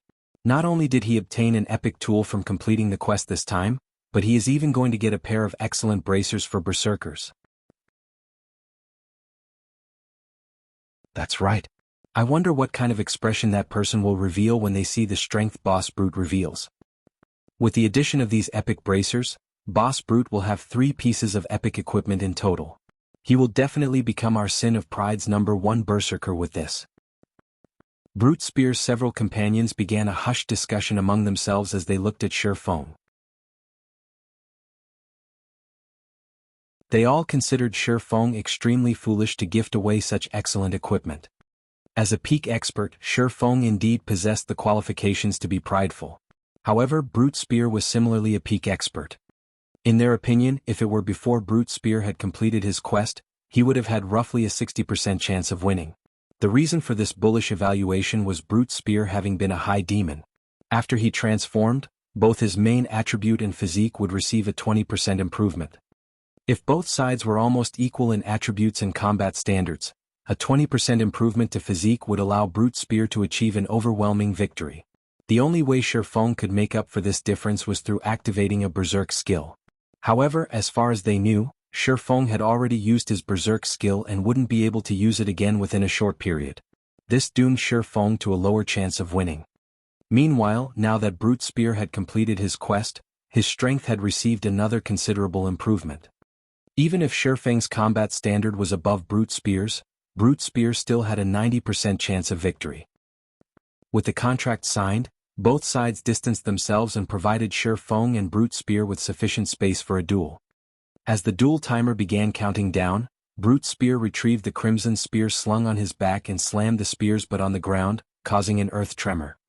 As thanks for gifting me the angry tyrant bracers, I'll let you have the honor of witnessing my full strength, Brute Spear sneered. Originally, I intended to reserve this strength for competing against Bart for the position of #1 berserker in the group. Saying so, Brute Spear let out a low shout as his entire body began releasing scorching hot pitch-black smoke. This pitch-black smoke quickly wrapped around Brute Spear's entire body. In the next moment, the berserker began transforming. In the blink of an eye, he had become a demon. However, unlike the black-clad ranger from before, Brute Spear's demon form had 3 sets of wings. The aura he radiated was also much stronger than the black-clad ranger's. There was absolutely no comparison. We're doomed. After seeing Brute Spear's demon form, the last strand of hope passing Monarch clung to vanished entirely. At this moment, Brute Spear's companions likewise had shocked expressions on their faces, having all received a fright from Brute Spear's transformation. This is an ennobled demon? Amazing. High demons simply cannot compare. With this transformation, Boss Brute will no doubt become the #1 berserker in our Sin of Pride in the future. After demon players transformed into demons, they would still have ranks, which was also the reason why demon players were half a tier stronger than ordinary players. When players first demonized, they would start out as low demons. Afterwards, they could promote to high demons through hunting for a large number of player souls. However, further promotions after reaching the high demon rank depended on more than just harvesting sufficient souls. One also needed to possess the corresponding status, in other words, attaining nobility. Meanwhile, after Brute Spear completed his quest on Demon Island, he had gotten promoted from a high demon directly to a baron. As a result, his strength had also undergone a qualitative improvement. Ah, so this is the power of a baron demon? Truly amazing. At this moment, Brute Spear could not help but revel in this newfound power of his. Baron-ranked demon players received a 30% increase to both their attributes and physique when transformed. Currently, both his attributes and his body's physique were already at the Tier 2 standard. The only thing he lacked now was Tier 2 skills. Aside from that, he could already be considered a Tier 2 player. The disparity between Tier 2 and Tier 1 classes was much greater than that between Tier 1 and Tier 0 classes.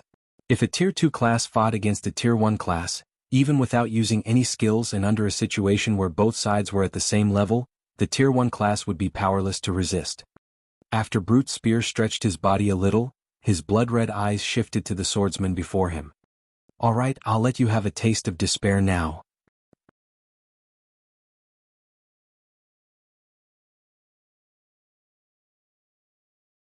Chapter 1202, Hidden Ability. Hellscythe_VampireCat. Chapter 1202, Hidden Ability. When the duel timer came to an end, Brute Spear walked at a measured pace towards Shifeng. It was as if he was strolling casually through a park right now. He did not take this duel seriously whatsoever. As expected of a quest that could prompt the demon god to emerge, it instantly promoted a high demon to the Baron rank. Shifeng unsheathed the abyssal blade and killing ray, his expression turning serious as he looked at the approaching berserker. Even after 10 years had passed, demon players that managed to reach the Baron rank had still been uncommon, with the majority stuck at the high demon rank. If one wanted to get promoted further, they needed to get the acknowledgement of the demon god or upper-class demons and have them willingly share a portion of their power. However, upper-class demons and the demon god were allowed to bestow their power on only a limited number of people. As a result, the number of demon players that could become nobility was extremely low. Currently, Brute Spear, who was level 45, already possessed 240,000 HP. On the other hand, even after reaching level 50, Shifeng's HP was just slightly over 42,000. The disparity was nearly sixfold. Moreover, Baron demons possessed much higher defense and magic resistance than high demons. Even ordinary Tier 2 expert players would find it hard to kill the current Brute Spear, not to mention that there was not a single Tier 2 player in God's domain yet. When Brute Spear was only 12 yards away, Shifeng abruptly stomped on the ground, leaving behind an afterimage in his original position as he dashed straight at the berserker. So fast. The 5 Flower of Seven Sins members spectating from the side were astonished when they saw Shifeng appearing before Brute Spear in the blink of an eye. Shifeng was definitely the fastest swordsman they had ever seen. If it were them fighting against Shifeng right now, they would be caught off guard if they were not careful. Moreover, Shifeng's movements and judgment were also considerably acute. Unlike berserkers that used greatswords or battle axes, berserkers that used spears had a longer attack range. Their spears could reach roughly 2 yards farther than the other weapons. The optimum attack range for a spear-wielding berserker was between 4 and 8 yards. Meanwhile, a swordsman that used a long sword had an optimum attack range between 1 and 3 yards. Although their sword auras could reach up to 5 yards, enemies that were standing within 4 to 5 yards could easily dodge such an attack by retreating 1 or 2 yards. If a longsword-wielding swordsman wanted to suppress a spear-wielding berserker, the best way to do so was to close in and move within 1 to 3 yards of the latter. This way, the berserker could not utilize the spear to its fullest potential. Conversely, if Shifeng allowed Brute Spear to gradually approach him, then before he even reached his attack range, Brute Spear would have already begun attacking, a considerably disadvantageous situation to Shifeng. Hence, taking the initiative to attack to launch a fast attack was an extremely wise decision. "You have quick reactions, I'll give you that. Unfortunately, you met me." Brute Spear was indeed surprised by Shifeng's speed and judgment. However, while others might have difficulty keeping up with Shifeng's speed, he could see the swordsman's movements perfectly. Moreover, due to his improved physique, he had a much clearer grasp of his surroundings. Right now, he could perceive everything within a 20-yard radius. In fact, the instant Shifeng prepared to take action, he already knew what Shifeng would do. Whirlwind Slash. Having long since anticipated Shifeng's attack, Brute Spear swept the spear in his hands horizontally, his move capable of dealing a serious blow to all enemies within a 10-yard radius. An explosion rang out in the air as he swung the crimson spear, the spear moving so fast that it became invisible to the naked eye. Meanwhile, Shifeng was currently still 6 yards away from Brute Spear. By the time he could start attacking Brute Spear, the berserker's spear would have long since landed on him. Although the spear was weaker than the greatsword and battle axe when it came to raw power, it was superior in terms of speed. Pum.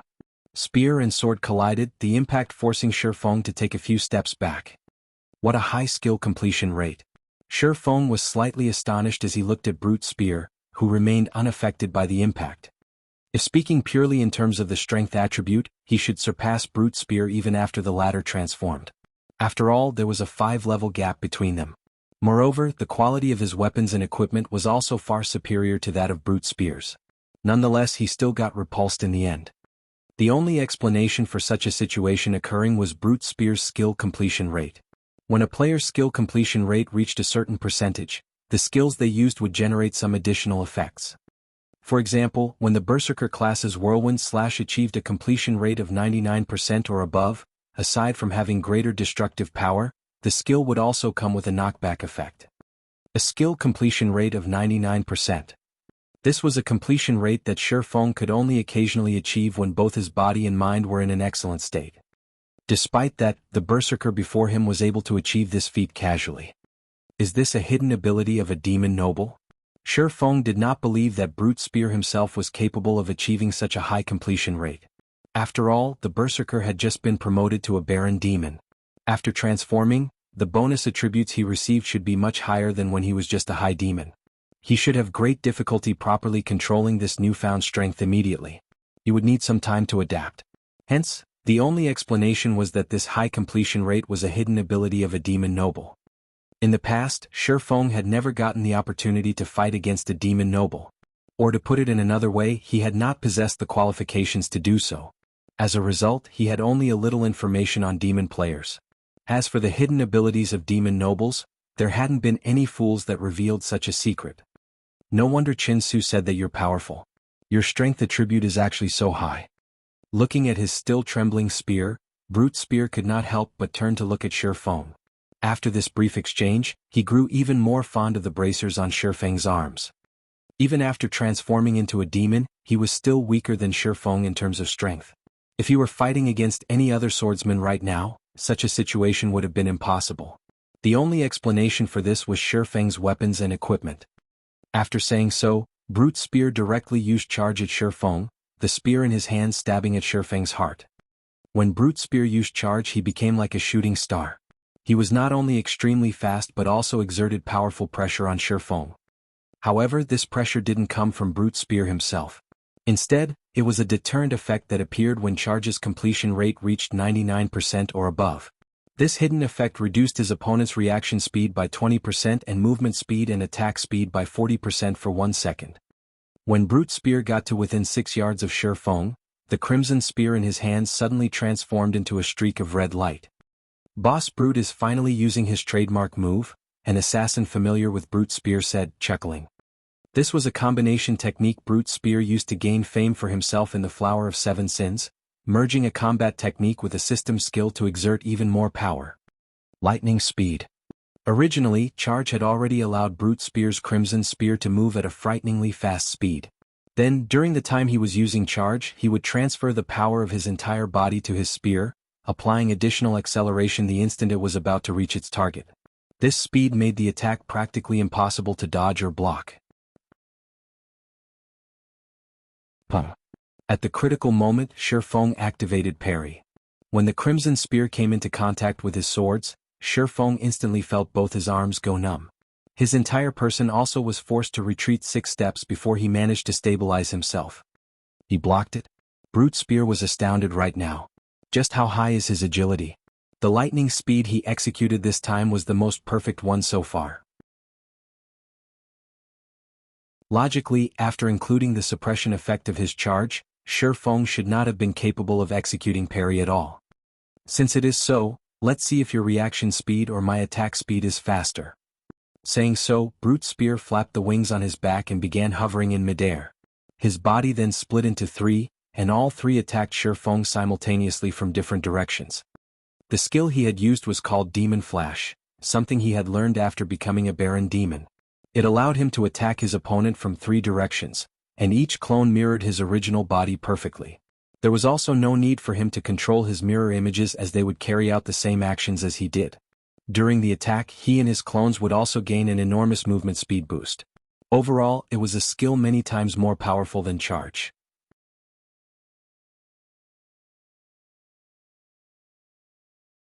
Chapter 1203, Difference Between Trump Cards. Hellscythe_VampireCat. Chapter 1203, Difference Between Trump Cards. After Brute Spear used Demon Flash, he and his mirror images moved faster than when he used charge. The surrounding spectators could barely see the 3 berserkers' after images, much less their real bodies. Is this his true strength? Passing Monarch was deeply shocked when he saw this scene. It was no wonder Brute Spear was so confident before. With that kind of speed and destructive power, even if all of them went at him together, they would be fortunate to land an attack on him, much less shave away 1/5 of his HP. So fast. Although Shifeng's physique had improved a lot after reaching level 50, in the end he had yet to obtain his Tier 2 class, which would provide a massive boost to his physique. At this moment his eyes could no longer keep up with Brute Spear's speed. He could only rely on the changes in his surroundings to determine Brute Spear's movements. You should consider yourself fortunate to fall to this move of mine. Brute Spear executed lightning speed on Shifeng once more. Compared to the time he attacked with charge, the speed of his spear this time had increased by a large margin. Moreover, his two clones had also attacked using the same strength and speed. If attacked at such a speed and from 3 different angles, even a Domain Realm Assassin expert would not be able to evade properly. Dang. Dang. Dang. However, just as the 3 crimson spears were about to reach Shifeng, they abruptly stopped in their paths, unable to proceed even an inch farther due to Shifeng activating the swordsman class's strongest life-saving skill, Defensive Blade. Brute Spear was not particularly surprised by this situation. After all, the swordsman class's life-saving skills were only second to the assassin classes. Now that he had forced Shifeng to use both life-saving skills consecutively, he would have a much easier time dealing with the swordsman. So what if you block them? Brute Spear sneered. In a single breath, he rapidly jabbed 5 times with his spear, targeting Shifeng's blind spots. Meanwhile, his 2 mirror images had also launched identical attacks. Demon Flash did not just allow him to launch a charging attack on his target. The clones conjured lasted 5 seconds, during which they would carry out the same actions as the main body. Moreover, they also possessed the exact same attributes as the main body. Overall, Demon Flash was a skill meant to counter defensive skills that could block multiple attacks. As a result, a total of 15 spears struck at Shifeng from 3 different directions, and extremely fast. Even Shifeng failed to keep up with all 15 spears. Meanwhile, these 15 spear attacks had already exceeded the number of attacks Defensive Blade could block. Sure enough, a Baron Demon really is difficult to handle. Shifeng finally understood why Demon Nobles were so difficult to kill. In the past, when he saw certain experts on the God's Domain experts list successfully killing a Demon Noble, he had thought nothing of it. Now, however, it would seem that killing a Demon Noble of the same tier was a very difficult task. Shifeng immediately activated Killing Ray's additional skill, Summon Lightning. Boom. In the next moment, arcs of blue lightning shot down from the sky one after another. Not only did these lightning arcs deal 400% lightning damage to all enemies within a 15-yard radius to Shifeng, but they could also inflict a numb effect for 5 seconds on the target struck. Afterwards, his attack range would even increase by 20 yards for 30 seconds. However, Brute Spear simply sneered at this attack.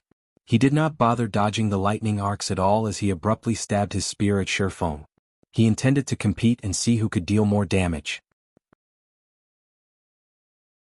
While the 15 spears struck at Shifeng, the lightning arcs also bombarded Brute Spear's body. The block count of Shifeng's defensive blade was instantly exhausted. As for the several spear strikes that got through, Shifeng used his swords to deflect them, so he did not receive any substantial damage.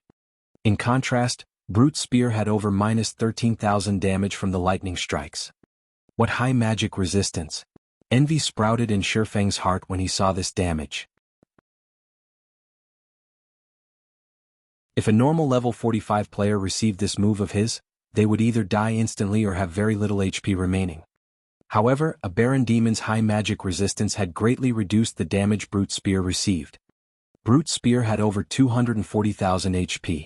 By relying on battle recovery alone, he could recover over 2,400 HP every 5 seconds. In addition, Summon Lightning's numb effect was ineffective against the Berserker. As Summon Lightning ended, Brute Spear launched 5 spear strikes once more. This time, however, Shifeng no longer possessed Defensive Blade to protect himself. What a pitiful bastard. He actually dared to challenge Boss Brute to a duel. He might have had a fighting chance if he had his Berserk skill. Unfortunately, he's already used it against Chin Su. However, Boss Brute is also amazing. I feel that the skills he used all have very high completion rates. When the 5 Flower of 7 Sins members saw this scene, they all knew that this fight was as good as over. Originally, Brute Spear already possessed a huge advantage in HP and defense. Now, he was even using an attack method that trumped all defenses. If Shifeng wished to deal damage to Brute Spear, he would have no choice but to clash head-on as well. However, Brute Spear still had 2 clones assisting him. It was simply impossible for a melee player like Shifeng to stop Brute Spear. From this scene, Shifeng also understood what was going through Brute Spear's mind. However, he also had to admit that this was a good plan, as he really did not possess any method of coping with it. Shifeng used silent steps right away and appeared behind Brute Spear. He then pointed the Abyssal Blade at the Berserker. Abyssal Bind. Immediately, black chains materialized in empty space one after another, every one of them shooting straight at Brute Spear. Seeing this, Brute Spear sneered as he activated a control removal skill without hesitation, causing Abyssal Bind to lose effect. He then charged at Shifeng and launched another barrage of attacks together with his mirror images. "You want to compete using HP?" Shifeng smiled. "Come then." Saying so, Shifeng activated Phantom Kill and 9 Dragon Slash. Although his doppelganger only possessed 80% of his basic attributes, which made it slightly weaker than Brute Spear, it should have no problems holding off one of the Berserker's mirror images. Meanwhile, the 12 Abyssal Blade Phantoms summoned by 9 Dragon Slash could also easily stop the other mirror image. This way the duel would revert to a one-on-one fight. At this time, Shifeng activated Thunder God's Descent, increasing his movement speed and attack speed by 150%, damage by 50%, and decreasing the damage he received by 50% for 30 seconds. Without hesitation, he charged straight at Brute Spear and executed Sword's Orbit. Starlight suddenly filled Shifeng's surroundings. However, Brute Spear paid no attention to this phenomenon whatsoever as he used all his strength to send out multiple spear strikes. Immediately, both sides' HP began falling continuously, the rate of decline giving the surrounding spectators a fright. How is this possible? The 5 Flower of 7 Sins members were dumbfounded as they looked at Brute Spear's plummeting HP. At this moment, Brute Spear was losing over 10,000 HP with each attack he received, 20,000 HP with a critical hit. On the other hand, although Shifeng was similarly losing HP, he was only losing around 3,000 HP with each attack he received. Moreover, the rate at which his HP fell was much slower than Brute Spear's. For each time Shifeng's HP fell, Brute Spear's HP would fall 2 or 3 times. After just 2 seconds of exchanging hits, Brute Spear had less than 70,000 HP remaining, down to less than 1/3 of his HP. On the other hand, although they could not see the exact value of Shifeng's HP due to him having hidden it with his black cloak, the HP bar revealed above his head showed that he had lost only 1/3 of his total HP so far. The difference between the two sides was obvious at a glance. However, despite this situation, Brute Spear himself remained unfazed. Just when Brute Spear's HP fell below the 30,000 threshold, a sinister smile appeared on his face. "Backtrack!" Brute Spear roared. Immediately, a blood-red magic array appeared in the air. A red light then shone out of the magic array, enveloping a radius of 30 yards around Brute Spear. This was the strongest skill Brute Spear obtained after becoming a Baron Demon. Blood Backtrack. As long as he was not dead, the skill would allow him to regain the HP he had 6 seconds before. This was the reason why he dared to exchange damage with Shifeng. In the next moment, Brute Spear's HP directly recovered to full. In contrast, Shifeng had less than half of his HP right now. Despicable. He can actually recover his HP. Passing Monarch could not help but curse out loud when he saw this scene. Brute Spear simply sent a contemptuous glance at Passing Monarch. Sure enough, he really does have a trump card hidden. Shifeng was not particularly surprised by this scene. In reality, he also knew about Blood Backtrack. This was a move that all demon nobles knew. Even monsters like great demons had used it frequently since it was a skill specifically used to trap others. Hence, he also held back a trump card. Suddenly, the 2 swords in Shifeng's hands released a blinding light. Flame burst. Sword's Orbit. One sword light after another flew at Brute Spear. A sure kill skill? Remaining unfazed, Brute Spear activated the additional skill of his epic equipment, Magic Shield, which reduced the damage he received by 30% for 10 seconds. He promptly brandished his spear to deflect the oncoming sword lights. Although Brute Spear failed to deflect all the attacks, with his body's extraordinary physique, he still managed to deflect the majority of them. In the end, he got struck only 3 times. However, these 3 hits shocked him as each one actually took over 60,000 HP from him. In just 3 blows he had lost over 180,000 HP. When Flame Burst ended and Brute Spear was preparing to counterattack, Shifeng activated Dragon Breath. Dragon Breath was an AoE skill that was impossible to block. Moreover, it dealt much more damage than even Flame Burst. Instantly, Dragon Breath devoured Brute Spear's remaining HP. At the same time, Shifeng emerged the victor of this duel.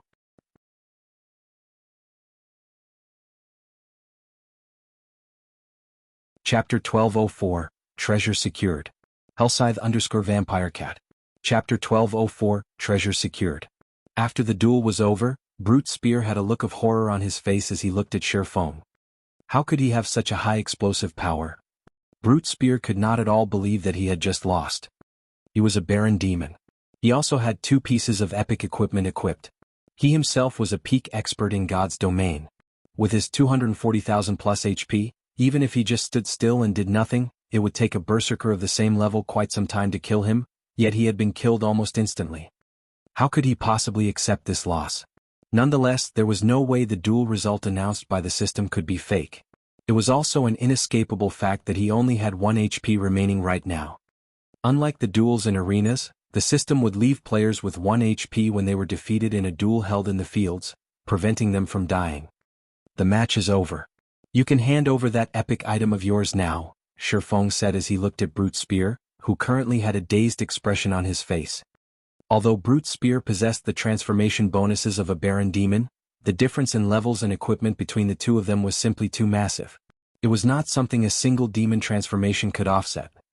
Powerful weapons and equipment not only improved a player's basic attributes but also strengthened a player's skills. Just who are you? Brute Spear asked after taking a deep breath. Anyone capable of steamrolling right over me can't be someone unknown.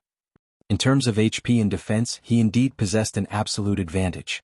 However, Shifeng was leaps and bounds above him in skills and other basic attributes. Meanwhile, needless to say, the reason for Shifeng's advantage in attributes was definitely the swordsman's weapons and equipment. Any player that could surpass a player like himself in terms of weapons and equipment could not be an ordinary expert. Most likely, Shifeng was a peak expert from a superpower. Moreover, far from just any ordinary peak expert, Shifeng was no doubt a peak expert heavily nurtured by his guild. What? Want to take revenge on me? Not willing to accept defeat? Shifeng asked. That's only one part of the reason. Brute Spear nodded in acknowledgement. The other part is that I don't want to lose without even knowing whom I lost to. He had indeed thought of taking revenge on Shifeng. After all, the reason he lost this time was not due to techniques, but rather weapons, equipment, and skills. This result greatly frustrated him. He was actually killed instantly by 2 sure kill skills. If news about this spread, he would definitely become a laughingstock. After giving the matter some thought, Shifeng walked up to Brute Spear and said quietly, "Fine, I can give you a chance. You can call me Frost Eye. In any case, this is a name others have given me. If you wish to have a rematch, then you must wager epic equipment at the very least just like this time. As for the venue of the match, let's set it at the imperial capital of the Fire Dragon Empire. Once you're ready, you just need to spread the message in the Fire Dragon Empire. When the time comes, I'll naturally find out." "You're Frost Eye? The #1 person on the bounty list?" Brute Spear's heart began racing when he heard this and stared incredulously at Shifeng. Frost Eye was very famous in God's domain. After all, Frost Eye had managed to enter the main headquarters of the Super Guild King's Return and kill Hellfiend all by himself, then escape with his life. This incident had long since become a legend in God's domain. Even now, King's Return was still hunting Frost Eye. Moreover, the bounty the guild had placed on Frost Eye had increased from the initial 20,000 gold to the current 50,000 gold. King's Return was even offering a reward of several hundred gold to anyone that could provide some clues leading to Frost Eye. This incident had also prompted the various superpowers in God's domain to search for Frost Eye, because of Frost Eye's ability to enter places with heavy security like the Divine Colosseum and pull off an assassination. Since Frost Eye had killed an expert like Hellfiend, he was naturally capable of killing other guild upper echelons as well, perhaps even the guild leaders of superpowers. A guild leader's assassination would deal a massive blow to the guild's reputation. Hence, the various superpowers in God's domain were searching for Frost Eye. The Flower of Seven Sins was no exception. As an organization that dealt in assassination work, if the Flower of Seven Sins could recruit such an expert, its fame would undoubtedly rise significantly. Amicham, that's right. Since you already have the answer to your question, you can give me my item now, right? Shifeng nodded. It seems I have not lost in vain. At this moment, a trace of admiration flashed across Brute Spear's eyes as he looked at Shifeng. He then took out the soul orb from his bag and passed it to him. In reality, Brute Spear did not place any particular importance on the soul orb. After all, epic items like the soul orb were not particularly rare. Practically every superpower possessed one or two of such items. Take the epic tool the Dark Arena had auctioned for example. The tool could be used to brew magic wine that had a calming effect when consumed. The calming effect was similar to when a player was in a high mana density environment. The soul orb was similar to that epic tool. However, unlike the magic wine which required rare materials to brew, the soul orb needed players to willingly offer up a portion of their souls to produce soul water. Moreover, the souls of 100 players were needed to produce 1 drop of soul water. Rather than doing something as tedious as collecting souls, gathering raw materials would be much faster. Hence, Brute Spear felt that the soul orb was somewhat useless. Otherwise he wouldn't have used it as a wager. Soul Orb, Epic Rank Item. An orb crafted by demon god Paimon using the fragments of a destroyed powerful soul treasure. Additional active skill dash. Soul Water. Creates soul water from the souls willingly contributed by players. No cooldown. Every 100 souls of players absorbed will produce 1 drop of soul water. Currently this item has been sealed by demon god Paimon. Item will drop upon death. Those without the power of demons are unable to use this item. If you're not interested in this epic item, I can use 7,000 gold to buy it back, Brute Spear said, grinning as he looked at Shifeng. Although items like the soul orb were indeed rare in God's domain, there were still a few of them, which usually sold for around 20,000 to 30,000 gold. However, since only demon players could use the soul orb, its value was much lower. For someone like Shifeng who was not a demon player, even if he obtained the soul orb, he would not be able to use it. In other words, it was no different from a piece of junk. At the end of the day, it is still an epic item. Keeping it as a decoration isn't a bad idea either. Although a surprised expression had indeed appeared on Shifeng's face after he read the soul orb's attributes, he still stored the item away. He then turned around and left. The corners of Brute Spear's mouth twitched involuntarily when he heard Shifeng's words. Most likely, only the number 1 person on the bounty list could say something like using an epic item as decoration. As for preventing Shifeng and the others from leaving, Brute Spear did not think he and his companions had this ability. If Shifeng was capable of leaving King's Return's main headquarters unscathed back then, it would be child's play to get away from the 6 of them. Following which, Shifeng led Passing Monarch and the others away from Demon Island. Brute Spear and the others had failed to notice that the reason for Shifeng's surprised expression was not the fact that only demon players could use the soul orb. After all, this was something Shifeng had long since known. Instead, he was surprised because the instant he touched the soul orb, the golden stigmata on him had reacted.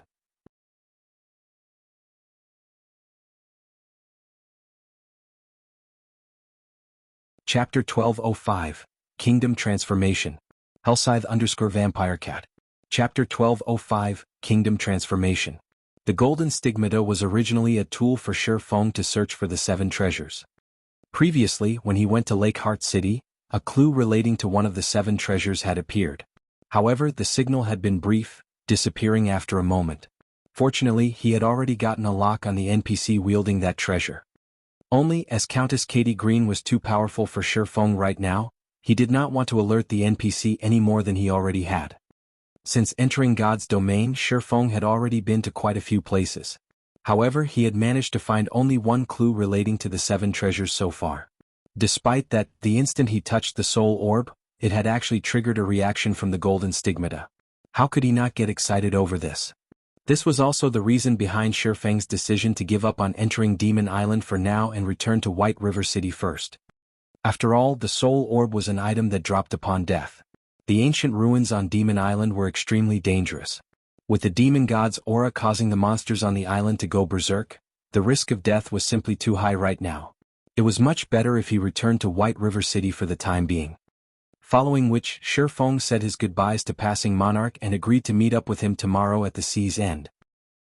Meanwhile, on Demon Island, the black-clad ranger Chin Su, who had just met up with Brute Spear's group, nearly had his eyes fall out of their sockets when he saw Brute Spear sending off Shifeng and the others. "Boss Brute, are you letting them go just like that?" Chin Su could not believe this was true. "We lost a lot of men to them. As demons, they lost 3 levels each time they died. Just the number of Flower of Seven Sins members killed by Shifeng alone numbered over 70. If their superiors were to find out about this, they would no doubt receive severe punishment. After all, turning ordinary players into demons was not an easy task." "We can only consider ourselves unlucky this time," Brute Spear replied. "Boss Brute, even you weren't able to defeat them?" Chin Su asked in shock. Brute Spear was a peak expert in the Flower of Seven Sins. Moreover, every one of the 5 others in the Berserkers party was stronger than Chin Su. They should be more than capable of dealing with Shifeng, whose berserk skill was on cooldown. Moreover, Brute Spear had already been ennobled into a Baron Demon. In terms of overall strength, he could already be considered a Tier 2 player. How could he possibly not be a match for Shifeng? Brute Spear turned around and asked, "Do you know who that peak expert is?" Chin Su shook his head in response. Shifeng had been wearing a black cloak the entire time. Hence, Chin Su had failed to discern any information about the swordsman. Pinpointing his identity through his class was also impossible. After all, there were just too many swordsman experts in God's domain. Not to mention, many of the swordsman experts that entered God's domain were not that famous. "He is Frost Eye." Brute Spear smiled bitterly. "What? That's the guy the higher-ups have been searching for all this time." Chin Su could not help his surprise. Ordinary players might not be familiar with Frost Eye, but he was a famous existence among the superpowers of God's domain. Even the old monsters of the Flower of Seven Sins had praised him endlessly, wishing to recruit him into the organization. No wonder he was so strong. When Chin Su recalled the scene where Shifeng had instantly killed Hammer and the others, he found the idea plausible. After all, Frost Eye was someone capable of assassinating the upper echelon of a super guild right in the middle of the guild's main headquarters and even getting away safely. It would be a piece of cake for someone like that to kill experts of Hammer's standards. "Alright, go inform the higher-ups. Tell them that I already have a way to make contact with Frost Eye. Also, send in a detailed report regarding the previous battle. As for the matter regarding Demon Island, the rest of us will handle it," Brute Spear commanded. Starmoon Kingdom, White River City. After returning, Shifeng immediately noticed that the atmosphere within the city had become slightly tense. "Those red players are simply too arrogant. They actually dare take action within NPC towns now. Thanks to that, the loot my team got from the boss we killed is all gone. Your team is simply too careless." However, after the new expansion pack was implemented, the dark guilds and red players have indeed become more proactive. Several other teams have likewise gotten ambushed and suffered severe losses. I wonder which bastard triggered this expansion pack. I heard that the other kingdoms and empires are in similar situations. New dark towns and cities have also been popping up one after another throughout God's domain, allowing red players to exchange for many nice items there. Exchange items? That's right. Although the exchange rates are very fraudulent, requiring 3 secret silver weapons to exchange for 1 secret silver weapon or equipment of the same level, the exchanged weapons and equipment are more suited to oneself. Some normal players have even begun commissioning dark guilds and red players to help exchange items for them now. Isn't that awesome? Our team has many weapons and equipment we can't use. Rather than sell them for money, it will be much better to exchange for items that are more appropriate for us. Do you really think it's that easy?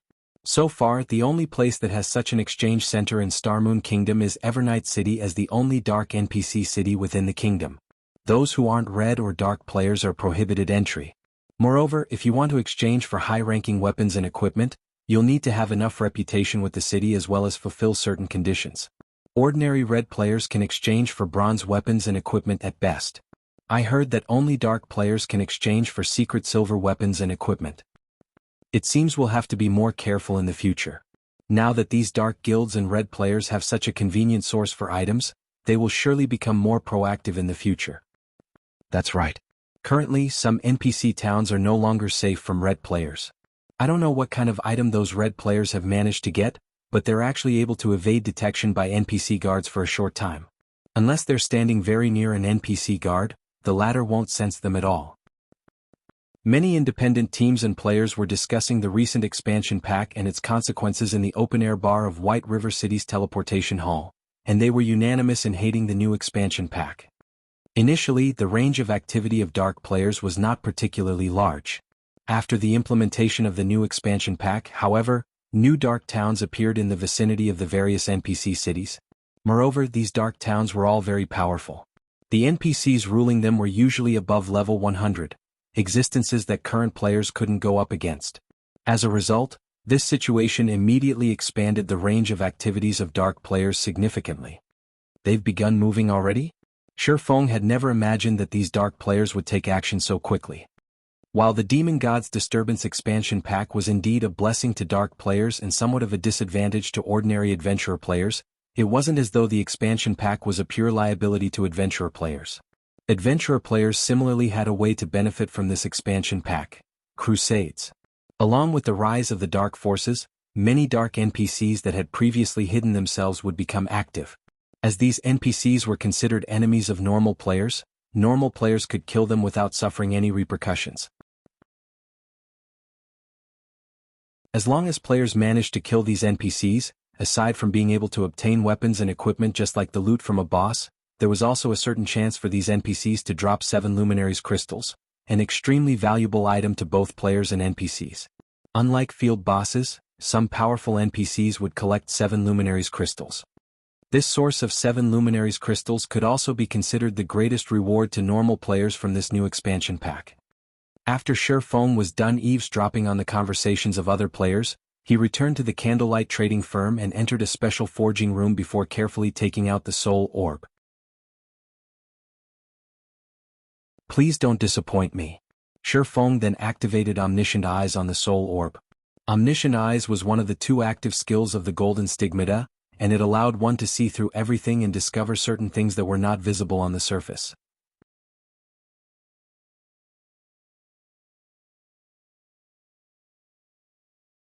Chapter 1206, Treasure Fragment. Hellscythe_VampireCat. Chapter 1206, Treasure Fragment. Starmoon City. Due to the Demon God's disturbance, Starmoon City's player population exploded. The majority of these newcomers were former inhabitants of the nearby towns. With the rise of the dark forces, the surrounding NPC towns were no longer safe. The safest locations right now for normal players were NPC cities. This development also prompted many adventurer teams, which were originally active in NPC towns, to move their main base of operations to NPC cities. Consequently, the prices of land in NPC cities also increased as a result of competition among many adventurer teams. This was especially true for land in the outskirts of Starmoon City. Although the land of a capital city was much more expensive than the land of other cities, the capital city was also much safer and more convenient. Moreover, Starmoon City was the closest NPC city to Evernight City, the sole city controlled by the dark forces in Starmoon Kingdom. This proximity also drew many hidden dark players to Starmoon City. Players couldn't teleport to Evernight City, dark players were no exception to this. If players wished to visit the city, they could only do so on foot. Meanwhile, Starmoon City was undeniably the best place to stay for convenience and exchanging for items. For a time, the situation within Starmoon City became very complicated. Meanwhile, inside Heaven's Burial's residence, a meeting of the highest order was currently being held. Fog, how are the contacts on your side? Singular Burial asked as he looked at the female elementalist standing beside him. Those dark guilds have already agreed to our conditions. When the time comes, we just need to exchange some of the weapons and equipment we don't need for those rare tools in Evernight City. At the same time, they've also agreed to secretly kill the players that visit Stone Forest Town, Daybreak Fog said, giggling softly. Although the new expansion pack had driven the rise of the dark forces, only minor powers like small guilds, adventurer teams, and independent players were actually affected. Large guilds like Heaven's Burial were entirely unaffected by this situation. After all, if the various dark guilds wished to thrive in Starmoon City, they would have to gain the permission of Heaven's Burial. Excellent. Now that we have the support of these dark guilds, we'll have a much easier time hindering Stone Forest Town's development. Fog, you'll be responsible for handling our relationship with the dark guilds in the future, Singular Burial said with a nod. He then turned to look at the cleric Flameblood and asked, how are preparations coming along on Abandoned Wave's side? Guild leader, Rest assured, I've already covertly leaked information that a secret land has been discovered over at that place. Many strong adventurer teams and small guilds have already begun taking action. Afterwards, if we release additional fake news about finding treasure there, even more players should head over to their deaths. It won't be long before we hit the number Abandoned Wave needs. Moreover, due to this new expansion pack, the Dark Forces have already killed a large number of players.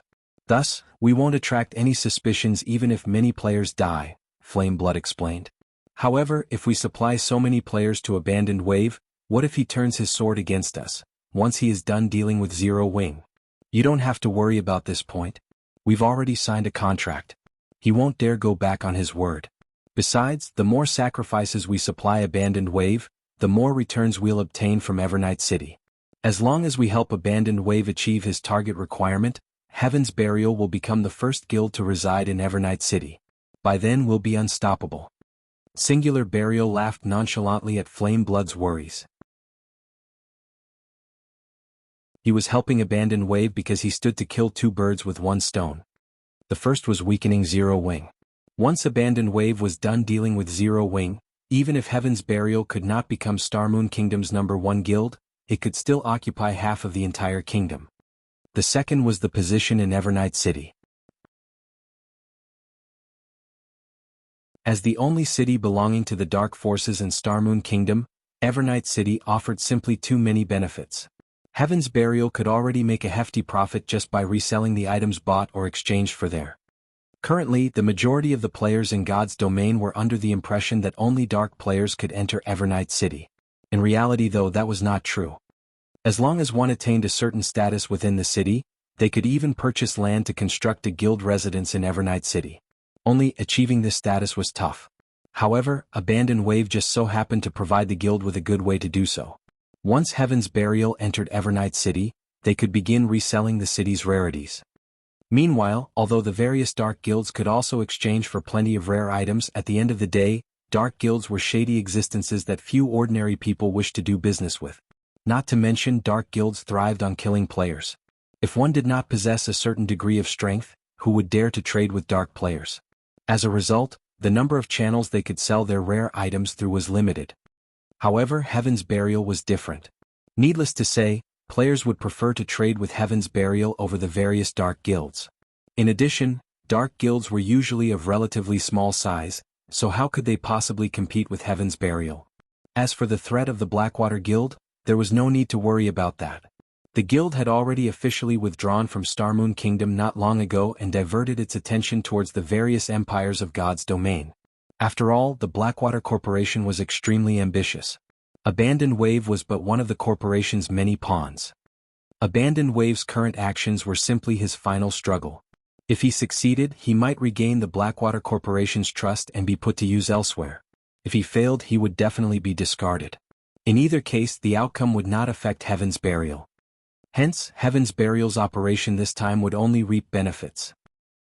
At the same time as Heaven's Burial was holding a meeting, an earth-shattering incident was also taking place in the distant White River City's candlelight trading firm. What a powerful aura! Shi Feng had a look of astonishment on his face as he looked at the floating soul orb. Currently, the soul orb was emitting frightening pressure. This aura was similar to what he felt from Demon God Paimon on Demon Island. However, while the aura Demon God Paimon released back then had indeed been frightening, it had also been calm. On the other hand, the aura released by the soul orb was berserk, as the soul orb contained a holy aura aside from Demon God Paimon's aura. Meanwhile, these two auras were currently in conflict, making it seem as if two gods were fighting each other right now. At this moment, the entire special forging room was already a mess. Even the magically strengthened walls cracked at the might of the two divine auras. The strength of these two auras exceeded the special forging room's suppressive ability. As a result, the auras had leaked outside, paralyzing everyone within the candlelight trading firm. What's going on? Why can't I move? This aura. Could there be a monster inside the trading firm? The lifestyle players that had been toiling in their respective workshops were all frightened. This was definitely their first time to encounter such a situation. Just sensing the two divine auras made their souls shudder in fear. Shi Feng did not doubt that the clash between these two auras would have caused a tremendous commotion in White River City if not for Candlelight Trading Firm being a 3-star shop. This was also the reason why he had chosen to appraise the soul orb there. After a short moment, the two clashing auras finally weakened and eventually reached a balance. As a result, half of the soul orb turned black and the other half white. Meanwhile, the divine might the orb was exuding right now gave even Shifeng, who was level 50, difficulty in moving his body. Wonderful. It really is a treasure fragment. Shifeng revealed a look of ecstasy when he took a look at the soul orb's attributes once again.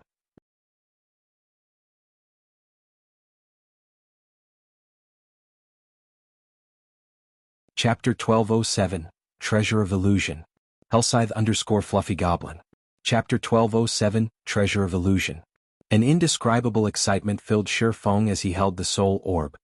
The 7 treasures were bona fide godly relics. Mere legendary items could not compare to these. Not even ancient gods would necessarily possess a godly relic, much less mortal humans. In the past, Shifeng had never even heard of a player owning a godly relic. Of course, it was possible that someone had obtained a godly relic but had hidden the fact. After all, news of something like this would cause a huge commotion throughout the game if it got out. Hence, in the eyes of god-ranked experts, legendary items were already considered godly relics. After all, legendary items were already capable of enabling players to challenge opponents of a higher tier. If a god-ranked expert really got their hands on a godly relic, the outcome would be simply mind-boggling. Although the 7 treasures were neither weapons nor equipment, they were still powerful enough to suppress Dark Abyss. However, now that Shifeng thought about it, he found the idea reasonable. The soul water the soul orb produced helped players reach an unprecedented serenity and mental clarity. This was no longer something achievable by simply raising an area's mana density. How could an epic item possibly possess such an amazing ability? Only a godly relic could produce something so unbelievable. Soul Orb, Epic Rank Item. Originally a fragment of the Treasure of Illusion. However, due to being refined by demon god Paimon, the fragment's true power has been sealed. Additional active skill dash. Soul Water. Creates soul water from the souls willingly contributed by players. No cooldown. Every 100 souls of players absorbed will produce 1 drop of soul water. Additional active skill 2 dash. Divine Power Absorption. Absorb divine power to recover the soul orb itself. There are a total of 3 seals. The removal of the first seal requires 10 god crystals. Current absorbed number, 0. Currently, although the soul orb has been sealed by demon god Paimon, it has been awakened by the golden stigmata. The seal can be removed by absorbing divine power. Item will drop upon death. Demonic power will devour non-stigmata bearers. Not long after Shifeng began to celebrate, the sound of a system notification reached his ears. System. Demon god Paimon has discovered the soul orb's awakening and has issued a recovery order to all Dark Force players. If more than 3 yards separate the soul orb and the stigmata, it will be teleported back to Paimon's hands. Must the system be so serious? Shifeng was speechless when he heard the system notification. This system announcement had declared that the soul orb could not leave his person. He had to carry it with him constantly. However, the soul orb dropped upon death. If he died, the orb would return to demon god Paimon. The recovery order was also a vicious threat. Since it was a recovery order, dark players would definitely be given a special method to find the soul orb. In other words, as long as he was outside of an NPC city, his chances of encountering a dark player ambush were quite high. He was at a huge disadvantage. He had prioritized secrecy when moving about to prevent others from discovering his intentions. Unfortunately, the soul orb was a beacon for trouble, yet if he didn't hold on to it, he would lose the treasure fragment. Do I really have to head to the War God's Temple? Shifeng felt a headache brewing. The War God's Temple had tasked him with collecting the 7 treasures. While he might be able to complete his quest by handing them over, he would lose the ability to use the treasures for himself. Those were the 7 treasures they were talking about. Although they were neither weapons nor equipment, they possessed abilities that no epic or legendary item could compete with. Simply handing the treasures over after obtaining them wouldn't be worth his time. As Shifeng tried to plan his next move, Aqua Rose contacted him. Guild leader, Phoenix Rain has arrived with her people. She hopes to use the secret tablet right now, Aqua Rose said anxiously. However, we haven't decided who to send yet. Should we have them wait for a little bit longer? She's here already? Feng could not help his surprise. The dark auction had only ended a short time ago, yet Phoenix Rain was already here. Tell her that I have some issues to deal with for now and that I'll need to have her wait 3 hours.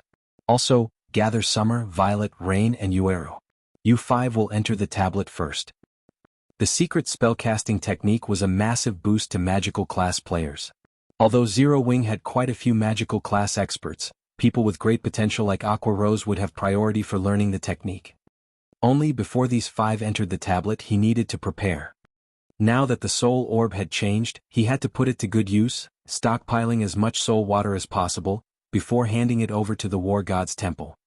Understood. Aqua Rose nodded happily when she heard that she had received a slot as well. If she entered the tablet, she might be able to join the ranks of Zero Wing's Refinement Realm experts. After Aqua Rose disconnected the call, Feng considered contacting Melancholic Smile to gather a group of the Candlelight Trading Firm's ordinary lifestyle players, particularly the firm's reserve members. As long as these players were willing to part with a fraction of their souls, they would receive an official member's benefits for 5 days. The Candlelight Trading Firm was the #1 trading firm in Starmoon Kingdom. The benefits one could enjoy in Candlelight could not be found in any other trading firm in the kingdom. Hence, a large number of players wanted to join Candlelight every day. However, not everyone could become an official member. Only those with potential could become reserve members. After becoming a reserve member, players still needed to pass Candlelight's test to become an official member. Meanwhile, reserve members did not receive any particularly valuable benefits. They were only slightly better off than certain independent lifestyle players. Even so, droves of lifestyle players wanted to join. Furthermore, EXP was secondary to lifestyle players. Not being able to kill monsters wouldn't affect them in any way, and the weakened state only lasted 4 or 5 days. There should be plenty of reserve members who were willing to accept his offer. How could I have forgotten about Charlene? Feng suddenly remembered the Tier 5 Red official Charlene. Charlene had both extraordinary strength and status. She had even scared away the mysterious youth that had used a super spell. That mysterious youth had dared to steal the golden tablet right in the middle of Blackwing City. Even Tier 5 players were likely no match for him. Moreover, Charlene knew a lot about God's domain. She might have some method to help him keep the soul orb. Let's give it a try. If it isn't possible, it won't be too late to trade it for a reward in the War God's temple after I've stockpiled some soul water. Thinking up to this point, Feng contacted Melancholic Smile and had her collect the required members. This way, once he returned from the library, she should have gathered enough people. Although Feng wanted more sacrifices, the Flower of 7 Sins already knew about his acquisition of the soul orb.